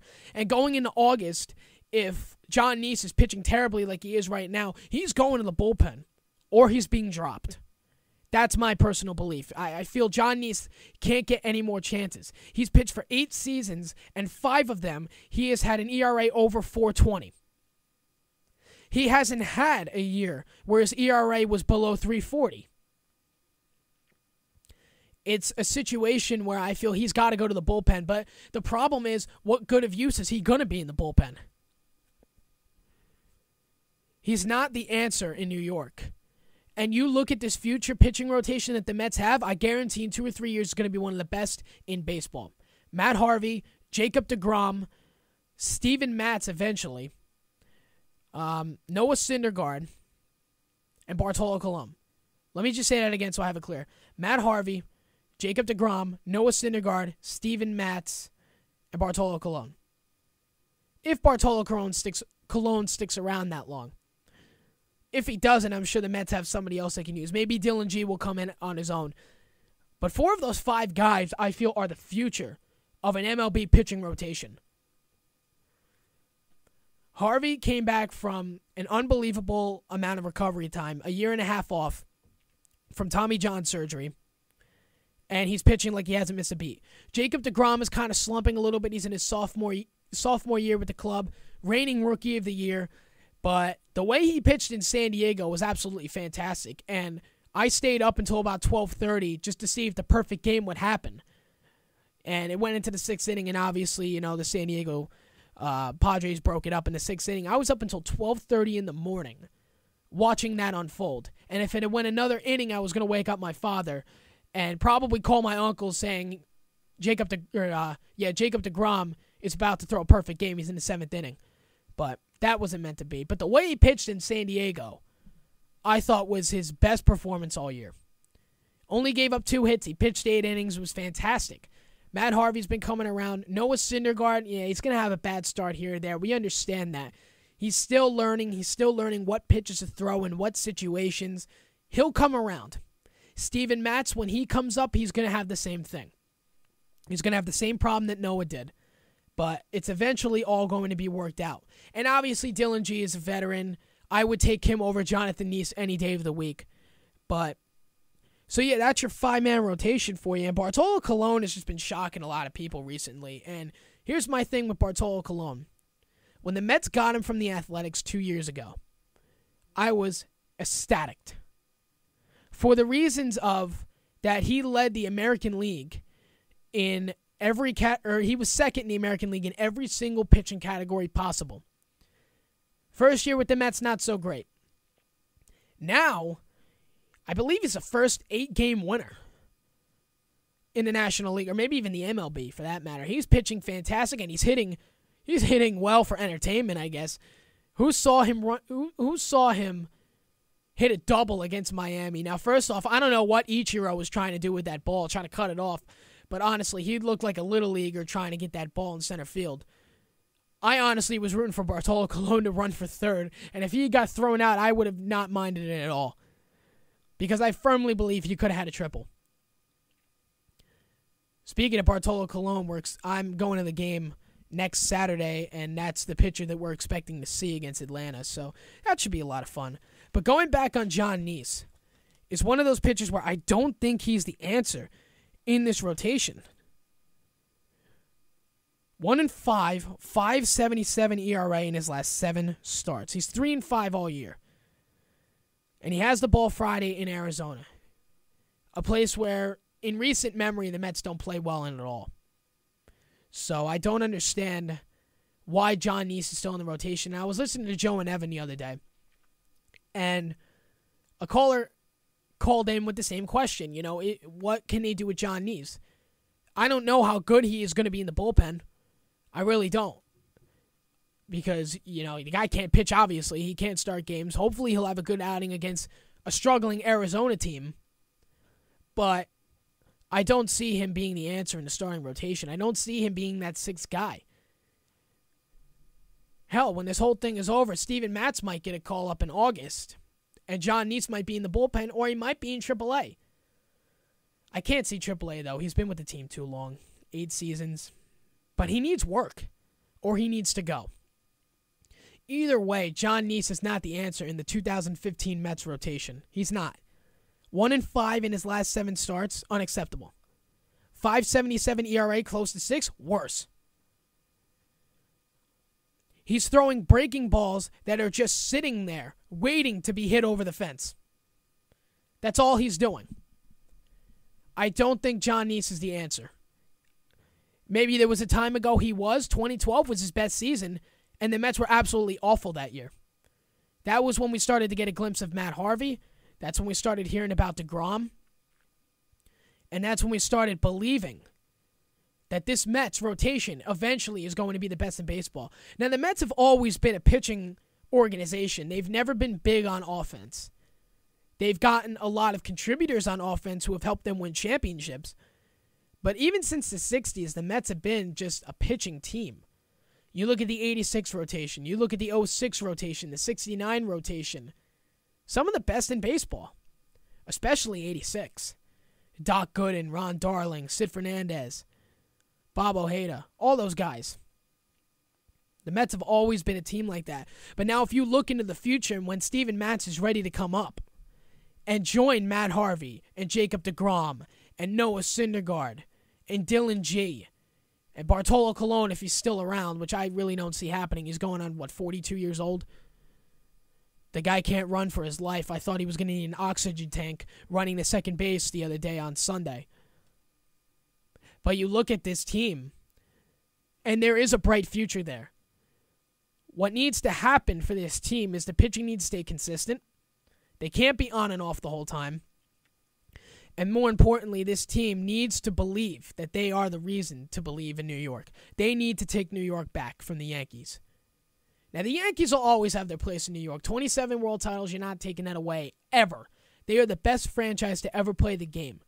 But going into this year, and so far I still believe it, that the Mets are a better team than the Yankees. I still believe it. And that's just one of those things that you're not going to change my mind about. Maybe next year, but not this year. But the Mets rotation now, going with 6 men with Dylan G returning tonight, I feel needs to happen with the 6-man rotation. As of right now, the rotation is expected to run through August. Not many are sure how long it'll last after that, but this is where I feel that Mets fans and Terry Collins are going to find their true 5 or 6. Maybe they realize John Neese or Dylan G is not the answer. Steven Matz gets the call up to join the rotation. One of the two goes to the bullpen. Or maybe you realize that John Neese is not the answer, and you throw him in the minor leagues or you throw him in the bullpen. Or maybe you just say, the hell with it, we're calling up Steven Matz, we'll find room for him. And there are a lot of trade scenarios that are going on right now, a lot involving Jacob deGrom and Noah Syndergaard. They're all rumors as of this point, but I got an alert on my phone yesterday from Bleacher Report saying that there was a trade rumor featuring Yasiel Puig from the Dodgers for Noah Syndergaard. I don't know how far in contract negotiations they're in, but that would be an interesting trade. Puig to the Mets, Syndergaard to the Dodgers. I don't know if I would necessarily like it, but I don't think the Mets are in a place to trade right now. Like Wayne said earlier in the hour, Wilmer Flores, I feel, is starting to earn his place in shortstop. His defense needs to get better, but he's one of the best Mets on offense right now. I don't know. I don't have his exact numbers in front of me, but he is absolutely murdering the ball. I think he's got 8 home runs. And Ruben Tejada in his last 5 games has like 9 hits. He's batting over .470. And if this David Wright injury goes long-term, the Mets have their answers without trading anybody. Now, there was rumors for Casey McGee or Martin Prado, but I don't think you need those guys at this point. You could have Murphy and Tejada on and off at second base. You can have Flores at shortstop, or you could put him at third base and Tejada at shortstop, like Wayne Randazzo said earlier. That wouldn't be a bad situation either. There is a lot of situations that the Mets can play with that will put them in favor in the NL East. Now, if the Nationals start playing the way they did last year, the NL East is over. The Nationals will clinch it easy. But the way things look right now, this NL East is open to anybody. And anybody who wants to grab it can. So, Nationals right now, and I'll read the standings for you. Nationals 29-23, have a half-game lead on the Mets, who are 29-24. Atlanta 500, 26-26, 3 games out of the East. Miami 21-32 have just absolutely fallen off the face of the earth at this point, 8.5 out, and Philadelphia is 20-33, 9.5 out. So we'll see how they do in the future. Guys, we're going to take a quick break here on SMC Sports. Coming up, we'll finish up with the rest of the MLB.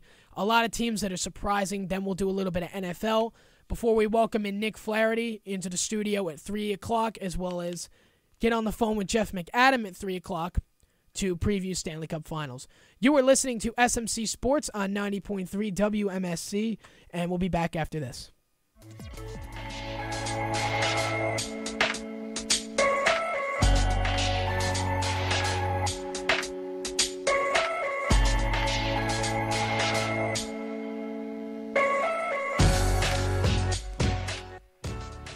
And you're tuned back in here to SMC Sports right here on 90.3 WMSC in Upper Montclair, New Jersey.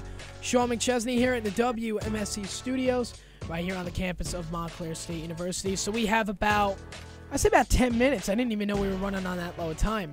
Nick Flaherty, the co-host of Stickin Sports, hosted by Brian Goudsward, will be in the studio with us in just a few minutes to talk NHL Stanley Cup Finals. Jeff McAdam will be on the phone with us at the top of the 3 o'clock hour, and we'll have his insight on the Tampa Bay Lightning going into the finals. He used to be a news reporter down in Tampa Bay for the Lightning. He is now currently an Orlando news reporter. So, a lot of interesting things coming up. But wrapping up MLB for the last 10 minutes, and then we'll kind of breach into NFL for a little bit before we have Nick in studio with us. But you look at the AL West leading Houston Astros, who are playing outstanding baseball. 33-20, and they have a 5-game lead in the West. They're second in home runs with 71. They're 10th in RBIs and 22nd in hits. So not bad. The pitching is 28th in the league in walks, which means they're second lowest, and 11th in strikeouts. They don't allow many home runs. This Houston Astros team went from just garbage 2 years ago to semi-garbage last year, and now they're proving to be a kind of a competitive caliber team that you can see to compare in the AL West as well. So, on the National League side, St. Louis is obviously the better team, 34-18, best team in baseball. 6-game lead in the NL Central, which is very surprising.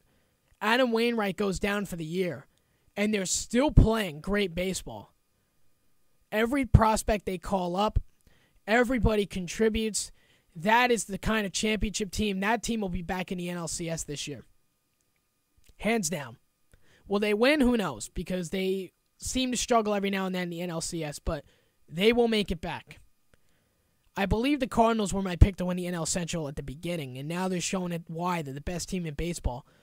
So, definitely one of those things where St. Louis is showing that they are the best in every aspect of the game that they play in.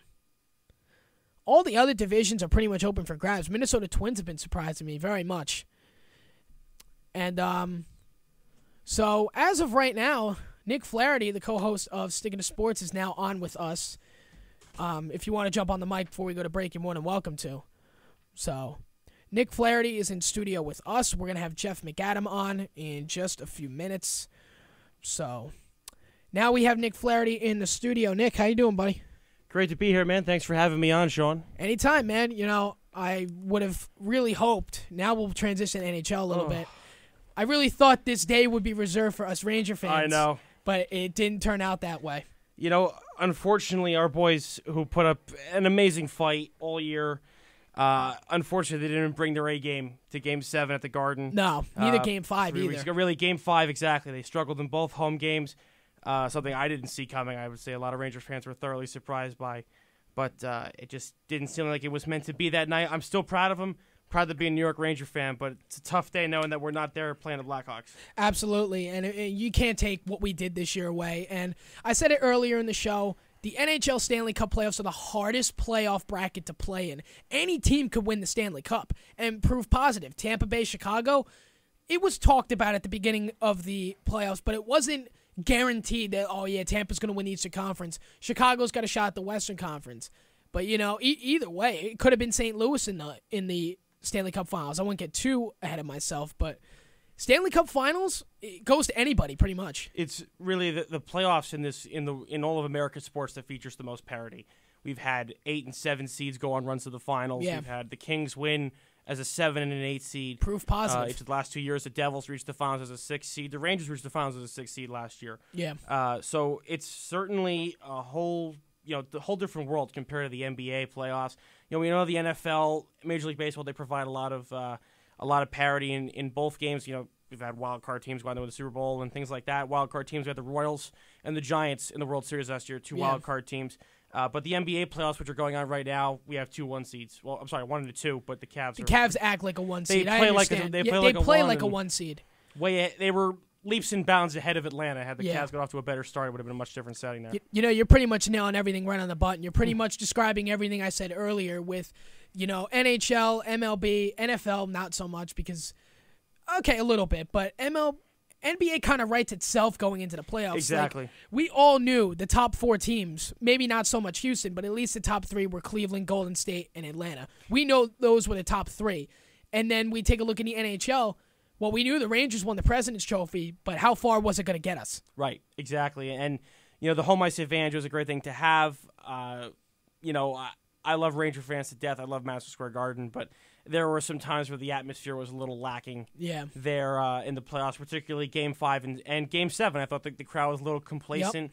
Obviously, when you're playing from behind, it takes a lot of the fun out of the game. But, both games, that's the fan environment wasn't tremendous. And as you said, President's Trophy, it's a great accomplishment to have. Brilliant regular season, but it doesn't necessarily mean you're going to win the whole thing. Yeah. And going back on recent history, there have been 29 President's Trophy winners in history. Or I think it was 26. Okay. But I believe it was 6 teams. Yeah, it was 29. 6 of those teams have won the Stanley Cup Finals, which means 23 have not. Yeah. So it's definitely It seems like it's a burden at times. Yeah. For certain teams. I mean, there's ones that have been so dominant they found a way to get it done. And, this is not necessarily a knock on this Ranger team. They had an amazing season. But, when we look at the President's Trophy and everything it means, and they had a brilliant year, I know going into the season I thought this team could compete for a championship and make another run at it in the playoffs, but I certainly didn't peg them to be a President's Trophy winner. No. I didn't think they were that talented. They play great cohesively as a unit, but they haven't necessarily... Or I shouldn't say not have it. They aren't necessarily the most talented team out there. When Lundqvist went down back in, I believe it was January, a lot of Rangers wrote the season off right away. They're like, we'll be lucky to get the 8th seed in the playoffs. Yeah, Talbot, a lot of fans pulled the plug pretty quick. Talbot came in and played outstanding hockey and pretty much just saved it like we hadn't missed a beat. And, I feel like the President's Trophy is more of a jinx to an NHL team than anything. 23 teams have not won the Stanley Cup after winning the President's Trophy. And a lot of them have gone out in the first 2 rounds. Yep.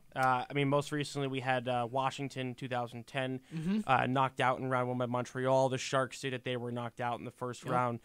Vancouver knocked out in the first round by the LA Kings. Fortunately, the Rangers didn't go out that early. I would have been a lot angrier about the way things had gone if they'd been knocked out by Pittsburgh in round 1. I actually had the pleasure of going to Game 1 of that series, which was a fun one to be at. It's my first playoff game as a Ranger fan. So it was a lot of fun. And the whole playoff run was a blast. I mean, round 2 against Washington, I think Game 5, 6, and 7, those are games we'll never forget as Ranger fans. And you know what? That was proof positive of how the Rangers play in elimination. Obviously, against Tampa, it didn't work out so well in Game 7. Yeah. But even in Game 6, it showed how the Rangers play under the pressure. Never say die. Never say die ever attitude. Quit. And it's so much fun to watch when you know that's how your team is. And I think it's refreshing. And we saw it in several instances this year. I mean, I can remember one game specifically, maybe you do as well, Sean, The game back in, I want to say November, they hosted the Wild at the Garden. They were down 3-0, came back 3-3, fell behind again, tied the game, won it very late on. There was a never say die attitude on an arbitrary night in the middle of November, early in the season, and it carries over, and that's part of this team's makeup, and that's what makes them so special. Unfortunately, they just didn't have enough. I think, on an interesting note here with the playoffs ending and they're being eliminated, I think we're in for a little bit of a facelift. I don't think it's going to be a major overhaul, but I think we're going to see some new faces here. Yep, and you could say the same thing about Game 3 against Tampa. It was on and off. Rangers did not quit. Yes, they lost the game in overtime 6-5, but they did not quit, and that's what we like to see. I wasn't even as angry as I should have been after the game because they lost 6-5. Yeah. That's a crushing loss. But everyone was on them and was on Henrik Lundqvist that night. And I've said it several times, not to say that Henrik Lundqvist was good in that game, giving up 6 goals. No. But that game was a total matter of perception because Bishop was just as bad. Yeah. And had he been the loser, it would have been, well, look at Lundqvist. He persevered and kept the Rangers in it. And, instead the narrative was written towards Ben Bishop. Well, Ben Bishop kept the Rangers alive, kept the Lightning alive, and kept them going in the game, kept it close for them, and made key saves when it was necessary. So really, we come away from that game with two totally different perspectives on two goaltenders who really struggled in that night. Yeah, Bishop really showed he could play well on the road as well. Like, in his series in home against Tampa, he didn't do much, but in the Garden, he played outstanding hockey. Guys, we got to take a quick break at the top of the 3 o'clock hour. We're going to get Jeff McAdam on the phone momentarily. But in the meantime, you're listening to SMC Sports on 90.3 WMSC. Back after this.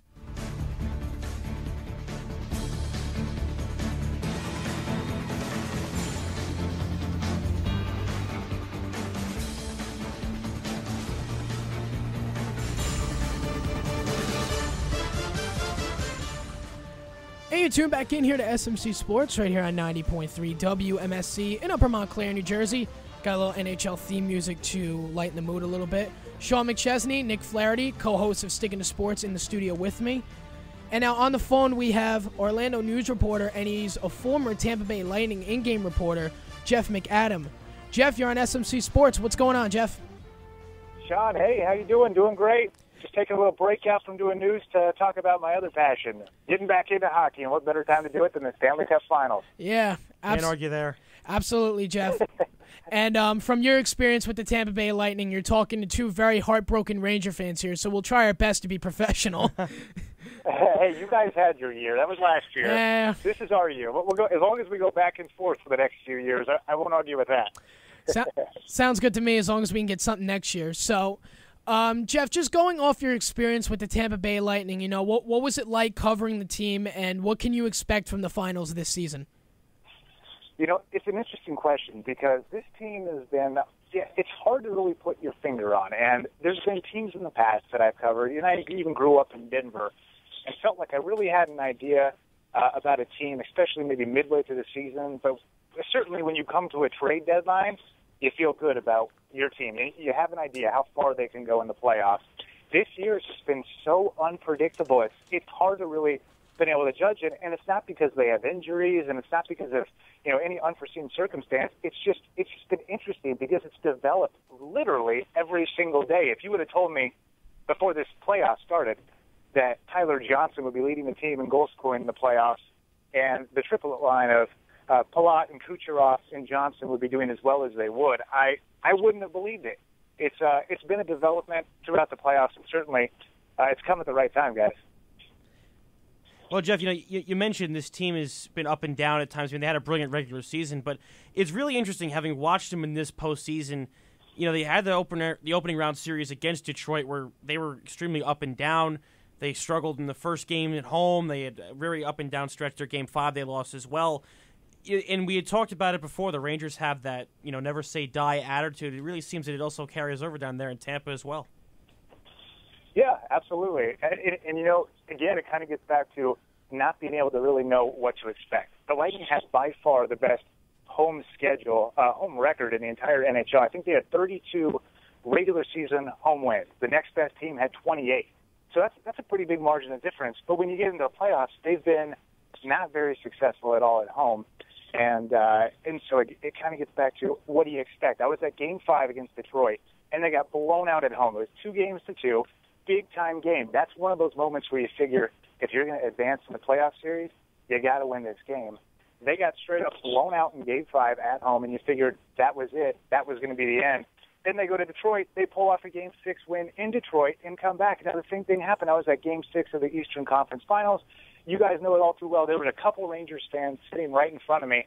Like, that's a game you got to win. You're on home ice, especially when you have such a dominant home ice record during the regular season.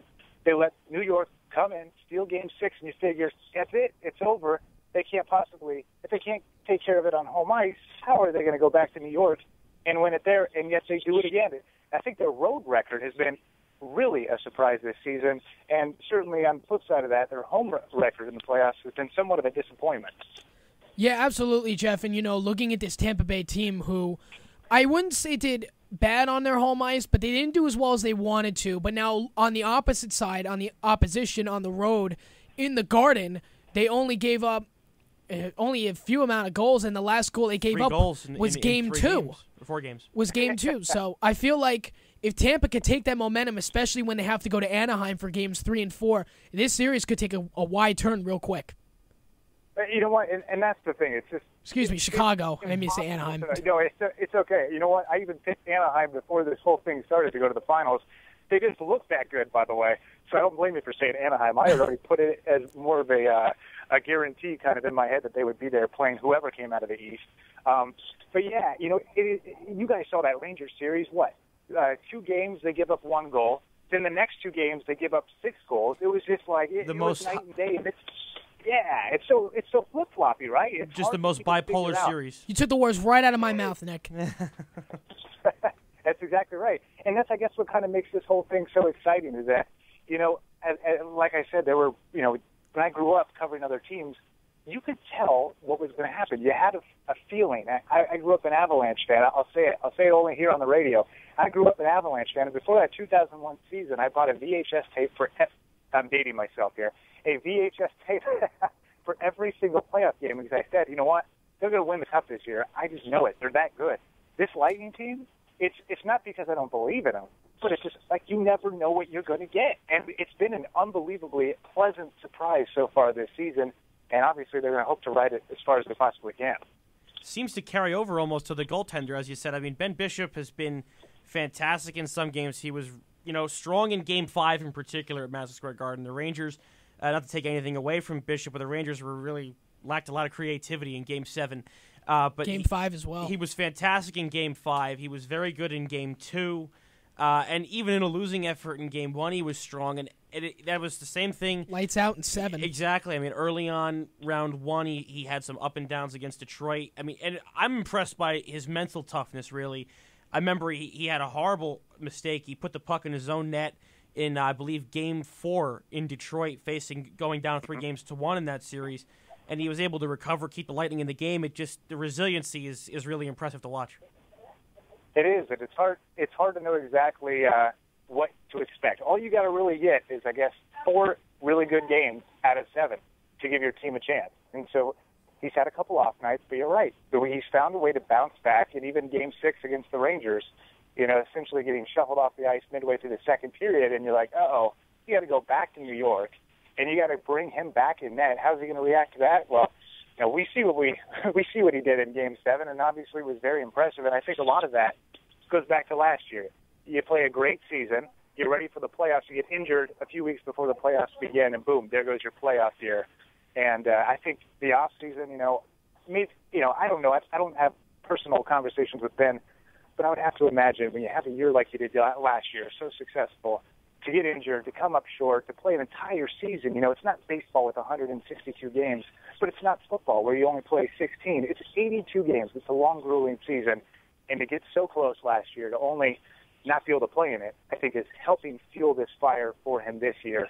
And obviously, results so far, guys, been great. Absolutely, Jeff. And I understand that you're busy, so one last question before we let you go. Ben Bishop has been lights out in the regular season against Chicago, a .970 save percentage against Chicago in the regular season. The last time Tampa faced Chicago on their home ice, they beat them 4-0. But obviously, as we've seen in the Stanley Cup playoffs, stats in the regular season do not even matter. They're totally irrelevant.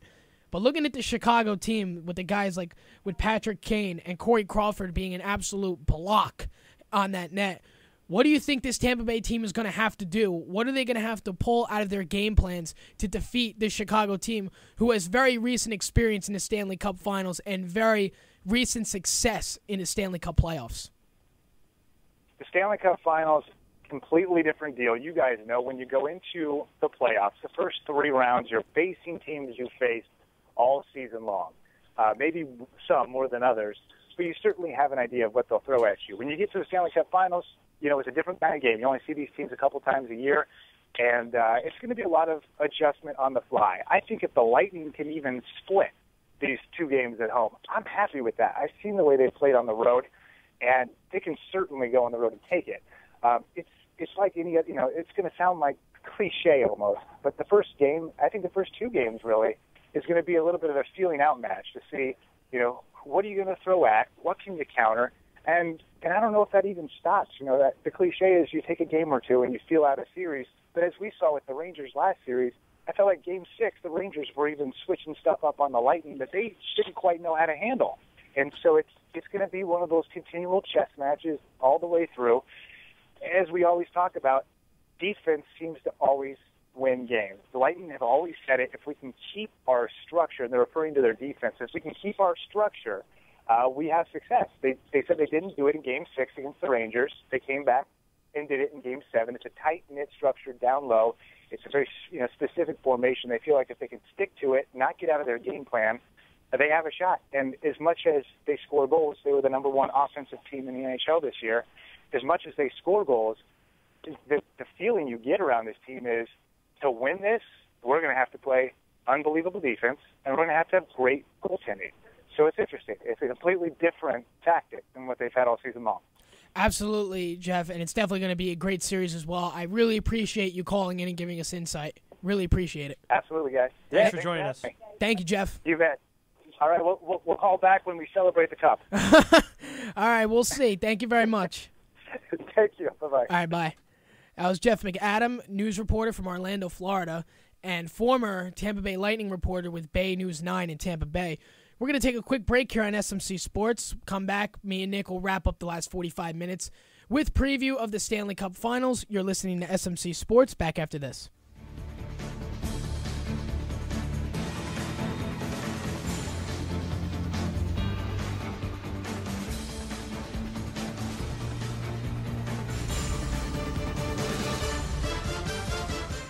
You're tuned back in here to SMC Sports right here on 90.3 WMSC in Upper Montclair, New Jersey. Sean McChesney, co-host of Stickin' to Sports, Nick Flaherty in the studio with us. And for these last 45, I would say now hour, Justin Frasca just got off the phone with me. He's going to be a few minutes late, so we'll probably go on until about 4:10, 4:15 just to get his show started. So looking at the Eastern Conference Finals this year, I thought it was an on and off series. But at the end of the day, the Rangers could not win at home. And that was perhaps the most surprising point, as we had talked about before. Dropping games at Madison Square Garden wasn't necessarily something the Rangers were prone to this year. They were very good at home, so solid. Particularly in the elimination games, the big swing games, Game 5, Game 7, so good in those type of games, and they bring that mindset. And I thought the effort level was there in both Game 5 and 7, but just completely lacking in creativity. And I mean, I'm going to be brutally honest with you, Sean, it was one of the most depressing things I've watched. I wasn't here for Game 7. I was out. I was on vacation. I was in San Francisco. Nice. For the weekend. It was an outstanding trip. It was the lone dark point was when the Rangers went down. I had to watch the game out west with at a sports bar, and they were nice enough to put the game on for me. But do you have a Rangers jersey on while you were there? I had my Ranger T-shirt. Of course you did. Dominic Moore Ranger T-shirt. I was sticking out like a sore thumb. I think this is the first time I've seen you without a jersey on. I know, right? I was going to say it's yeah, like a lot usually it's a Ranger jersey, it's a Giants jersey, but today you're in a Nike Colts, T-shirt. Actually. Colts, my bad. Yes, Andrew Luck. And today you're in a Nike T-shirt. Yeah, so. exactly. We're making sure that we're not affiliating with anyone tonight because I don't have anyone. I don't have a horse in this race. No, neither do I. No. And Nick, I had the intention of calling you, hoping that it would be our night tonight, Rangers Yes. Blackhawks, Yes. but You know, what can you say? Tampa played a better series, especially when they were in the Garden. And, you know, there's nothing more to say than that. They played better. I think Tampa is certainly a solid team, and they score a lot of goals. They're really solid offensively. Defensively is what disappointed me. That the Rangers, they didn't take advantage, I thought, enough of the Lightning's lack of structure. They struggle with that. Game 7, in watching that game, now it was a little bit harder because I didn't have sound. But, what I was impressed with Tampa Bay was they did a very an outstanding job, defensively dropping back, picking up any forwards going forward. We know that, the Rangers like to break out long stretch passes through the neutral ice. And they use both defensemen, whether it was Anton Strawman and Victor Hedman or some of the other guys they have, to bracket the Rangers' breakout forward and then deny the pass out of the end zone. And, I mean, it was tough to watch at times because the Rangers were literally, it looked like they were in quicksand, and they had nothing left to do except hope to get one. I mean, you felt like if the Rangers could get a goal, particularly, let's say that was like middle point of the second period, though, they had that power play. They had 2 in a row, and the second one was much better than the first. And Ryan McDonough was set up, and he came so close to scoring. Bishop had to come over and make a brilliant save. If that's not the case and that puck goes in, totally different game. Yeah. Madison Square Garden erupts. The Rangers feel great. We're probably talking about them in the Stanley Cup Finals tonight because when the Rangers get a lead, and the way Henrik Lundqvist was playing, because he was fabulous in Game 7, he had a slip up on the Killorn goal. I don't think he saw it to begin with, the one that rolled through his pad. The first one or the second one? The first one, yeah, I totally agree. The second one he would never have had. I got to be honest, Palat. Yeah, brilliant shot. The second one I saw in the breakaway, I knew right there it was over. Just marksmanship. Can't argue with it. He was brilliant. And, you can't argue with the Rangers either. Yeah, Tampa had a better game on defense, but periods 1 and 2 I thought were outstanding by both sides. Yeah, I agree. I think both sides. I mean, it's funny because I was talking with a friend of mine while I was watching the game. The shots were 19-11 Tampa through 2. It didn't feel like that. I got to admit, it didn't feel like the Rangers were being outplayed. Yeah, it was definitely one of those things where I thought Rangers played outstanding, but the third period, they gave up those 2 goals. Defense was gone. The offense was now irrelevant. And literally, for at least you and me, you knew by the 10-minute mark it was a ticking time bomb for the rest of the season. Unfortunately, I was in an awful mood after they lost. It was a really unfortunate situation. Thankfully, I went out to see a stand-up comic afterwards, but that kind of brightened it. But I left the sports bar in San Francisco 1-0 down, and I was hoping that I would get great news from the NHL Score Center app, but that wasn't to be. And the Lightning made it 2, and I said, great season, boys. But it was a great season, and a lot of people have asked me over the last week, is it a failure season? I would say no. It's a disappointing. Right. It's a disappointing outcome of the Eastern Conference Finals because at the end of the day, they were the best team in the NHL, won the President's Trophy. Mm-hmm. You can never take that away from this team. No. And that banner will be hung up as 2014-2015 President's Trophy winner. You can never take that away from them. But I would say it's not a failure season, more of a disappointing outcome.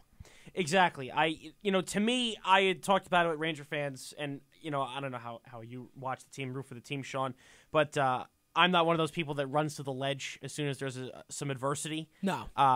Ranger fans, there's a lot of them I speak to on Twitter, and they, after they lost Game 2 to Pittsburgh, we're running for the ledge. It's over. Yeah, we're done. Listen, adversity, it's part of the playoffs. It's what makes the playoffs great. You're going to face different hurdles you're going to have to overcome.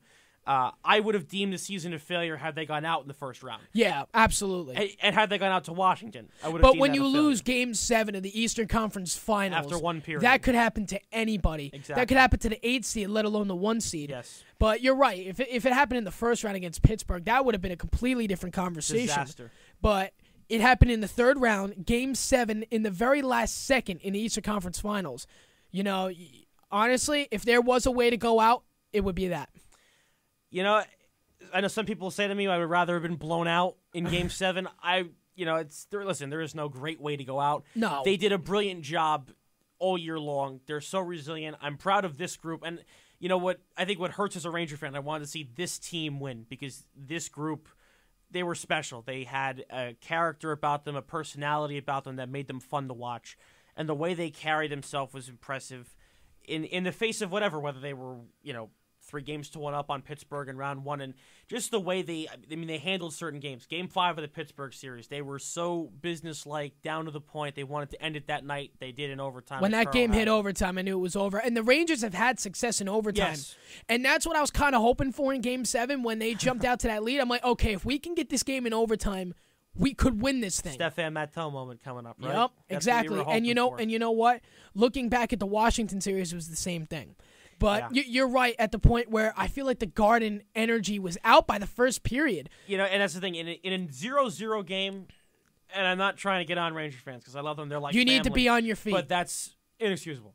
Yes. There's no reason for that. Same thing in Game 5, too. And, in Game 7, and I was watching so many sports radio shows that were simulcast, and including the Michael Kay show. I never watched the Michael Kay show. I never do either. But you know what? They were live at Legends Bar. They were hyping the game all day long. They filmed LaGreca leaving to go to the Garden. Yep. They filmed Kay and Rothenberg going to the Garden. Yeah. And it was just a huge party. Everybody was having fun. Most of the fans were drunk. And it was just a fun time. But you know what? After the first 20 minutes, there was no life in the Garden. Yeah, it was 0-0. I had been to Game 1, like I said earlier. I was at Game 1 against the Penguins, and it was an amazing atmosphere. And I think full credit to the Rangers for this. It all starts with Rangers Town Hockey House, and whether you have tickets to the playoff game or not, you need to go. It's an amazing experience. Unfortunately, there is no more to go to and be a part of, but you get to meet Rangers alumni. I met Stefan Matteau, Brian Mullen, Ron Greschner. Rangers broadcaster, radio voice of the Rangers, Kenny Albert, who's been a guest on Stickin to Sports a few times. Great guy, fabulous broadcaster, very talented. So he was a real pleasure to meet at Hockey House, and it's a great event, and it really, begins the day the right way. Now, obviously, when I was there, the place was electric. It was the first game of the playoffs, and then to boot, they scored 28 seconds into the game. So that really brought so much extra life, and everyone was having an amazing time, and those are the moments where I think. And not just as a Ranger fan, I think for any sports team, whoever you root for, those are the moments where the tribal atmosphere comes in and you feel like one big family and you're in it for the long haul. And I think at times, and certainly when the team isn't performing well, that's what happens. The place comes down a bit and the atmosphere goes down. But I think the fans got a little lax, and what picked this team up when they needed it the most, I think the perfect example is Game 5 against Washington.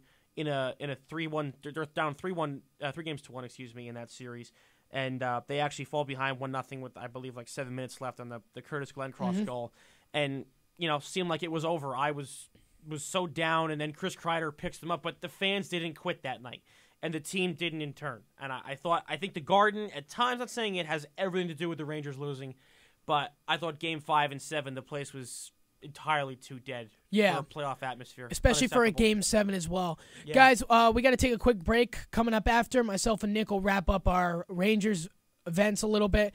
Then we'll preview what's coming up tonight, Game 1 of the finals.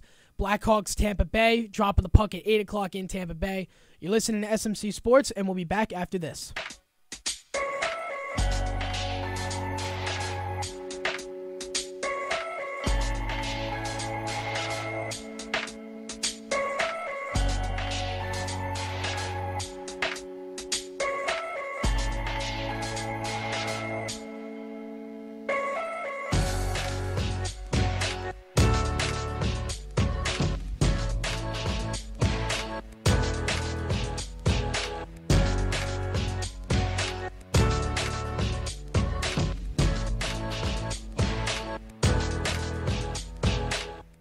Hey, you're tuned back in here to SMC Sports right here on 90.3 WMSC in Upper Montclair, New Jersey. Sean McChesney in the studio, co-host of Stickin to Sports. Nick Flaherty is with us. We're talking a little NHL to wrap up now. I would say our last 45 minutes. Justin Frasco, host of Tropical Storms, is in a bit of traffic. So we're going to stay on for a little bit, 10 to 15 minutes after the top of the 4 o'clock hour for him. So we have a little bit of Stanley Cup Finals preview. Tonight, Game 1. I almost said the NBA Finals again. Excuse me. Well, I think they're both going to be great series, but I'm really excited for this NBA Finals with the Warriors and Cavs. I mean, I am too, considering that the NBA playoffs have been so boring and non-interesting. Yeah. This is, you're right, it's a 1-2. You were kind of expecting it, but it was the teams that you wanted the whole time. It's the star power that we wanted. Yes. Now, personally, I have Golden State. I have Golden State in 5. I don't think it's going to be blowout 5 games. I think they're going to be very close. Golden State, for as great as LeBron's playing right now, and for as solid as his role players are performing around him, and how he's really elevating the play of his team, I just don't think they have enough. I think Golden State is fantastic. I've watched them a bunch of times here. Yeah, I'm around the same area. I got Golden State in 6 or 7. Me and Sean had that argument. I feel Cleveland is that team that can win on their home court in Game 6 if they're down. That's why I would more be on the line of Warriors in 7. To me, I think this series has to leave the Oracle Arena 1-1. If they leave Golden State 0-2, it's quick. They have to leave 1-1. I don't see it being too quick because I could see Cleveland winning a few at home. I just think it's a lot to ask them to win both games at the Q in Cleveland if they're down 0-2. If Golden State goes up 2-0, you're right. The series will be quick, but I see them winning 1 or 2 at home. I think if it's 0-2, I could definitely see them getting probably Game 3. But I don't know. I think it's a lot to ask them to grab Game 4. It's not going to be like Houston or Atlanta where they couldn't build any sort of momentum. Houston only won Game 4 because Steph Curry left. That and just Harden. And Harden blew went up. Off, and then after that he blew up at the right all of time. his game in Houston. You're right. It was awful. But so NBA Finals will be tomorrow. Tonight, Game 1 from Tampa Bay of the Stanley Cup Finals. Unfortunately, we have to say Tampa Bay Lightning host the Chicago Blackhawks. And again, I was waiting to message you saying it's going to be our day at the Garden. We're going to have full coverage, and we get shut out in Game 7. Yeah. Wonderful. Yeah. It was. It wasn't a fun moment. I mean, no, it wasn't. Got to deal with all the vitriol from the Islanders and Devil fans. But Yeah. that just comes with the territory because we'd be handing it back to them anyway. Yeah, but you know what? The Devils fans don't have any right to talk because they've been playing golf out of the country since January. They've had tea time for a couple of months now. I think one friend of mine said, warm up the golf carts, and I'd be like, you guys should know you've been warming them up since January. They could leave them there for us. But it's been an amazing ride, and I think for Ranger fans, it was it's a great going to be ride. a lot more. I don't want to say more exciting, but there's going to be something more going on this offseason than a lot of Ranger fans. And you did think say there may be. you had stuff to mention about the offseason, so what would that be? It's interesting because I think we all know Cam Talbot has been wonderful, but I think he's on his way out. Via trade. You can't keep the two of them. His market value is extremely high right now. Probably draft night, you see him leave. Yeah, Talbot was one of those goalies where you would rather him be successful somewhere else because Lundqvist isn't going anywhere anytime soon. Right. Henrik Lundqvist, he's under contract for another 6 seasons. Yeah. Obviously, we know he's on his way to being an all-time great and probably punching his ticket to the Hall of Fame as we speak. His contract will most likely be his last. Exactly. He'll probably retire or be close to retiring at the end. May play it out on a bunch of one-year deals at the end. So Cam Talbot doesn't necessarily fit in here anymore with the Rangers. Fantastic job by him. Full marks to Cam Talbot. He saved the season. Yeah, he saved the season this year, and last year he was a fabulous backup as well. And because here's the thing. When Lundqvist went down in January, any other backup goalie we had, we don't win the President's Trophy. No, he is one of the reasons we did. Exactly. It was extremely fortunate to have a guy like him ready to go. But the interesting thing is, and I've seen a lot of it on Twitter and different social media outlets, a lot of Ranger fans lobbying for different players to be removed. We know Derek Stepan is going to get his big extension. Yeah. Something that I'm a little on and off with as being a fan of. Derek Stepan's got a lot of talent, a lot of ability. To me, he's one of the by far most inconsistent players I've ever watched. Yeah, because I remember he had a good series in Washington. Great series. And then he had a couple of great games against Tampa and then was shut down after that. I mean, he was bad in Game 5, invisible in Game 7. Brassard, I thought, had a great series. Brassard had an amazing playoffs overall. Yeah. And I love, I think Derek Brassard, he's one of those players that Ranger fans love to rally around because he came here and he has succeeded here. And it's an amazing story, really, because he's drafted so highly by Columbus, and it's a smaller, non-hockey market. Probably wouldn't strike you as being that mentally difficult of a place to play. And they trade him out because he just didn't fit in there anymore. He comes to New York, and he has blossomed since the deal. He's been fantastic. He came over in 2013, a lockout-shortened year. He helped the team make the playoffs. He helped them win a playoff series against Washington. Last year, he was outstanding. In all 4 rounds, he was one of their best players, and he did it again this year. He was fantastic against Pittsburgh, very good against Washington, and I think what impresses me a lot about a guy like Derek Brassard, from a mental standpoint, I think he's probably the most intense guy out there. He is. I mean, just look at the passion on his face when he scores goals. He's screaming at the top of his lungs, and I think his relationship with his teammates is so evident and it's so strong. He's really beloved at Madison Square Garden. He's one of the new guys that has fit in and just become an overnight sensation with the fan base and with the team. So we know Broussard's going to be here long term. Zuccarello signed his long-term deal. Stahl signed his long-term deal. Girardi as well. McDonough as well. So that's all settled. They have some cap things to deal with next year. Chris Kreider's contract will be 1 year away from running out. They'll restructure all that. They'll handle all that. So people have been throwing around the idea of trading out Rick Nash. Now, I like Rick Nash. I've defended him for 3 years that he hasn't succeeded in the playoffs. He was outstanding in Game 4 and 6 versus Tampa. I thought he played at a high level in the playoffs. Proved he could play well on the road. Right. Exactly. He's a warrior out there. I thought he played at a high level in his overall game in the postseason, but once again struggled to find the back of the net. And that's not what we're not paying him to be a good defensive forward. Unfortunately, paying him to be consistent. We're paying him to be consistently good in all three zones, and he's playing well in all three zones, but we're not getting the end product. Yeah. So, a lot of people have been throwing around the idea of Rick Nash being traded here, there, and there was an interesting article in the New York Post from Larry Brooks about that he was just suggesting Rick Nash to the St. Louis Blues in a package that would net the Rangers probably T.J. Oshie. Why does everybody from the New York area go to St. Louis? That's a good question. A lot of people head out that way from our professional sports teams. They go to play for the team. They go to run the corporate offices. Absolutely. Everyone, I don't understand it. Something about the Midwest there, Sean. It seems to work out with Chicago and St. Louis. But, Larry Brooks in the article, he had mentioned that Nash might be available and that the team could use a little bit of a facelift, maybe a little bit of tinkering here. And Nash, he's going to be turning 29. And another year, he's already 30.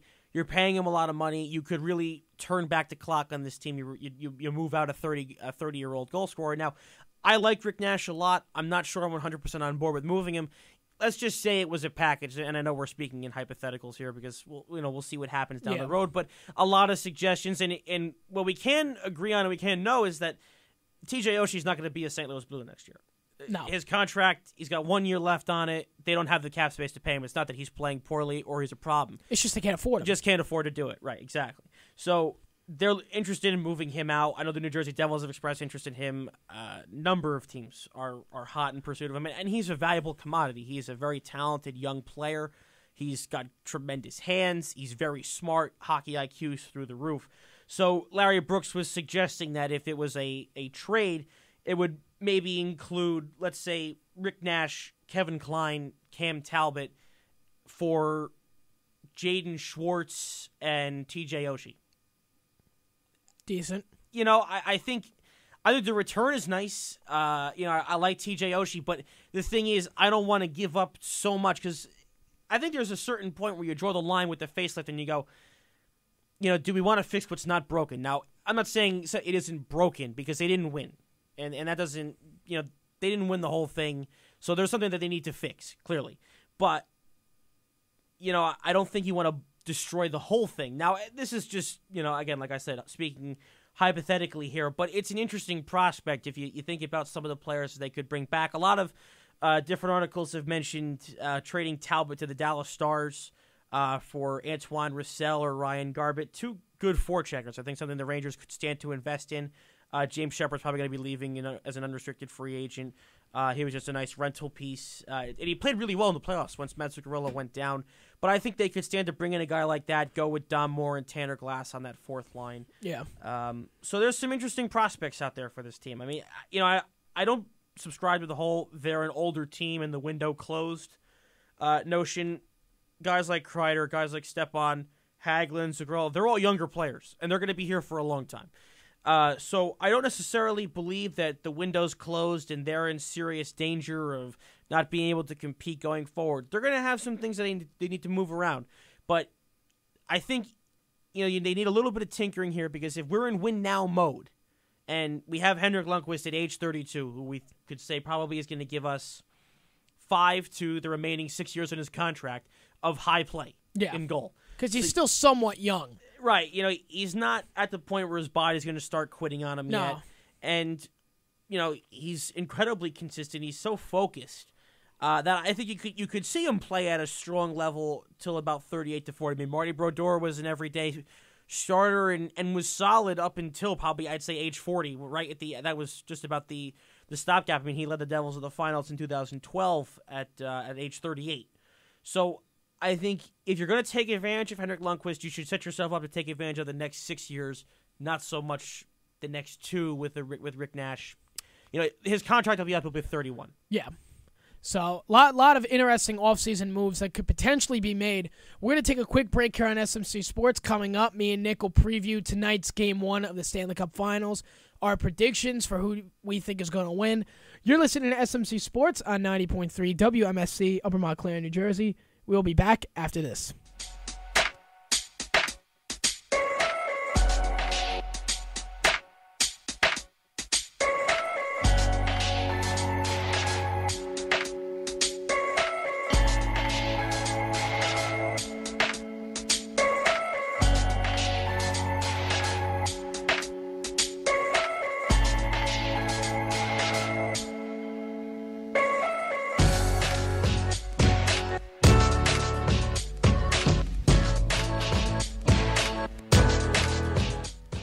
Hey, you're tuned back in here to SMC Sports right here on 90.3 WMSC, Upper Montclair, New Jersey.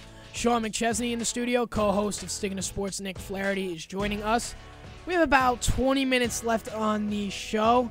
Justin Frasca will be in as soon as he can. He's currently stuck in traffic. But when he does come in, Tropical Storms will be on right after. So, about 20 minutes left. We got Game 1 of the Stanley Cup Finals tonight, but as you just mentioned while we were off the air, Tanaka back on the hill tonight, first time since April. Struck out the first man he faced. Yeah, so that game just started over in Seattle. Mets are in San Diego tonight, 9 o'clock. Try to salvage 2 out of 3 from the Padres before they head over to Arizona for 4 games. Now, I'm not, correct me if I'm wrong here, was the final 11-2 last night? Or 7-2. 7-2, okay. I saw 11-2 somewhere. Yeah, it was probably somewhere else. I knew that the Mets had lost, but they got it's a little concern. I mean, not that Syndergaard is in any trouble, but 7 runs to the Padres, it's like once in a blue moon. San Diego can't hit. Well, the Padres aren't a bad team. They just, even with this new lineup, with this revamped look, they don't score runs really ever. No, exactly. And, this team is going to struggle this year, I feel, but they have the team to eventually do a lot of great things. Yeah. And they showed why last night. Exactly. We had talked about it on Stickin Sports when we did our MLB preview that San Diego, they're putting together a nice team. They still have some work to do.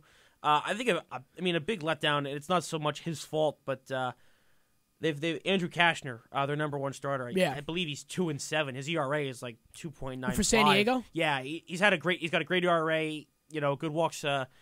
Good walks. Forgot starting tonight. James Shields is starting tonight. He's 6-0 for the Padres. Yeah, actually. Shields has been fantastic. Shields has been fantastic.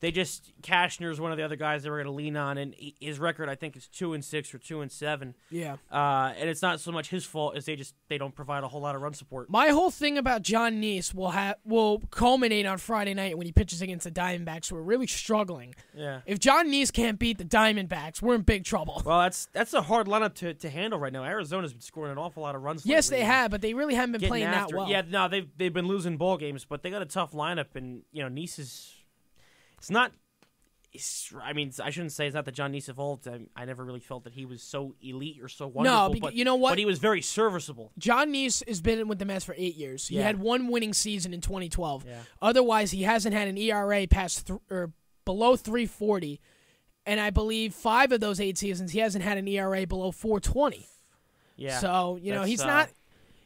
He's not the Mets' answer. But anyway, it's Stanley Cup Finals day. I wish we can write the books a little bit from Friday, but we got to deal with what we got to deal with. Yeah, Tampa, Chicago. Be a fun series. It will be a fun series, and you know what? I feel it's going to be one of those where it goes back and forth, and it just goes back down to, Tampa kind of looks like the favorite, but at the end of the day, that Western Conference is a tough division to play in, and this is where Chicago is going to show why. It is. Such a credit to the West when one of their teams represents them. The LA Kings were a fantastic representative last year at the Blackhawks. This is their 3rd time now. And I think, it speaks volumes for a team that can make it out of the Western Conference, which is, just jam-packed and loaded with tremendous teams. even the 4th seed in the Pacific Division, the Winnipeg Jets, who ended up being swept by Anaheim, those were 4 of the closest games I've ever seen a swept series have. I mean, Game 3 was overtime. Game 2 was a goal at the buzzer. Game 1 was overtime. So really, thrilling hockey. It's a whole other brand of hockey out there. It's up-tempo, very physical style of play.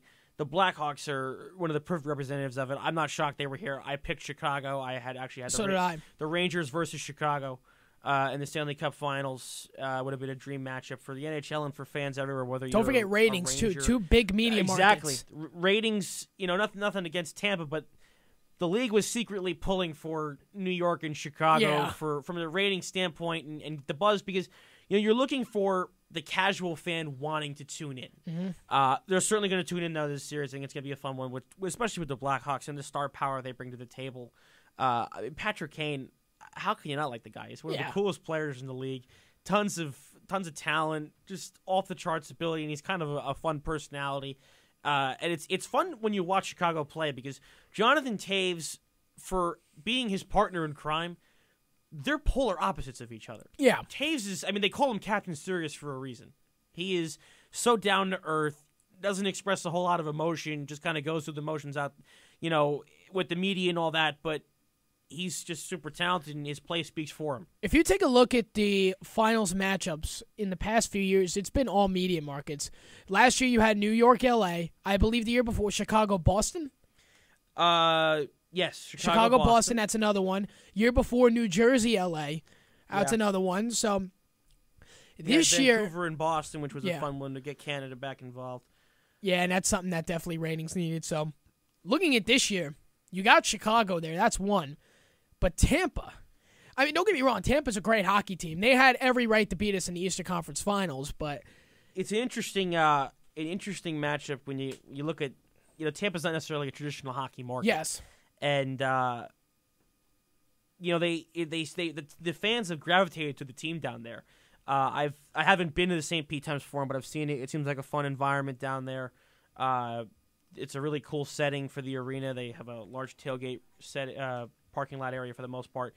So, I think it's going to be a fun series from the standpoint of the fan bases are tremendous. Blackhawks fans are electric. The Madhouse on Madison, they call it that for a reason, folks. And the funny thing is with with Tampa, they had every right to beat us in the Eastern Conference Finals. You take a look at the team that they brought in, how well they played on the road. It just kind of the series kind of wrote itself at the end, especially going into Games 5 and then Game 7, where the Rangers did not play well at home. But before we wrap up, because Justin Frasca has arrived and on time, so we are going to wrap up as scheduled at 4 o'clock. So quick insight, who's going to win? Well, I'm going to go with the Blackhawks. Blackhawks in 6.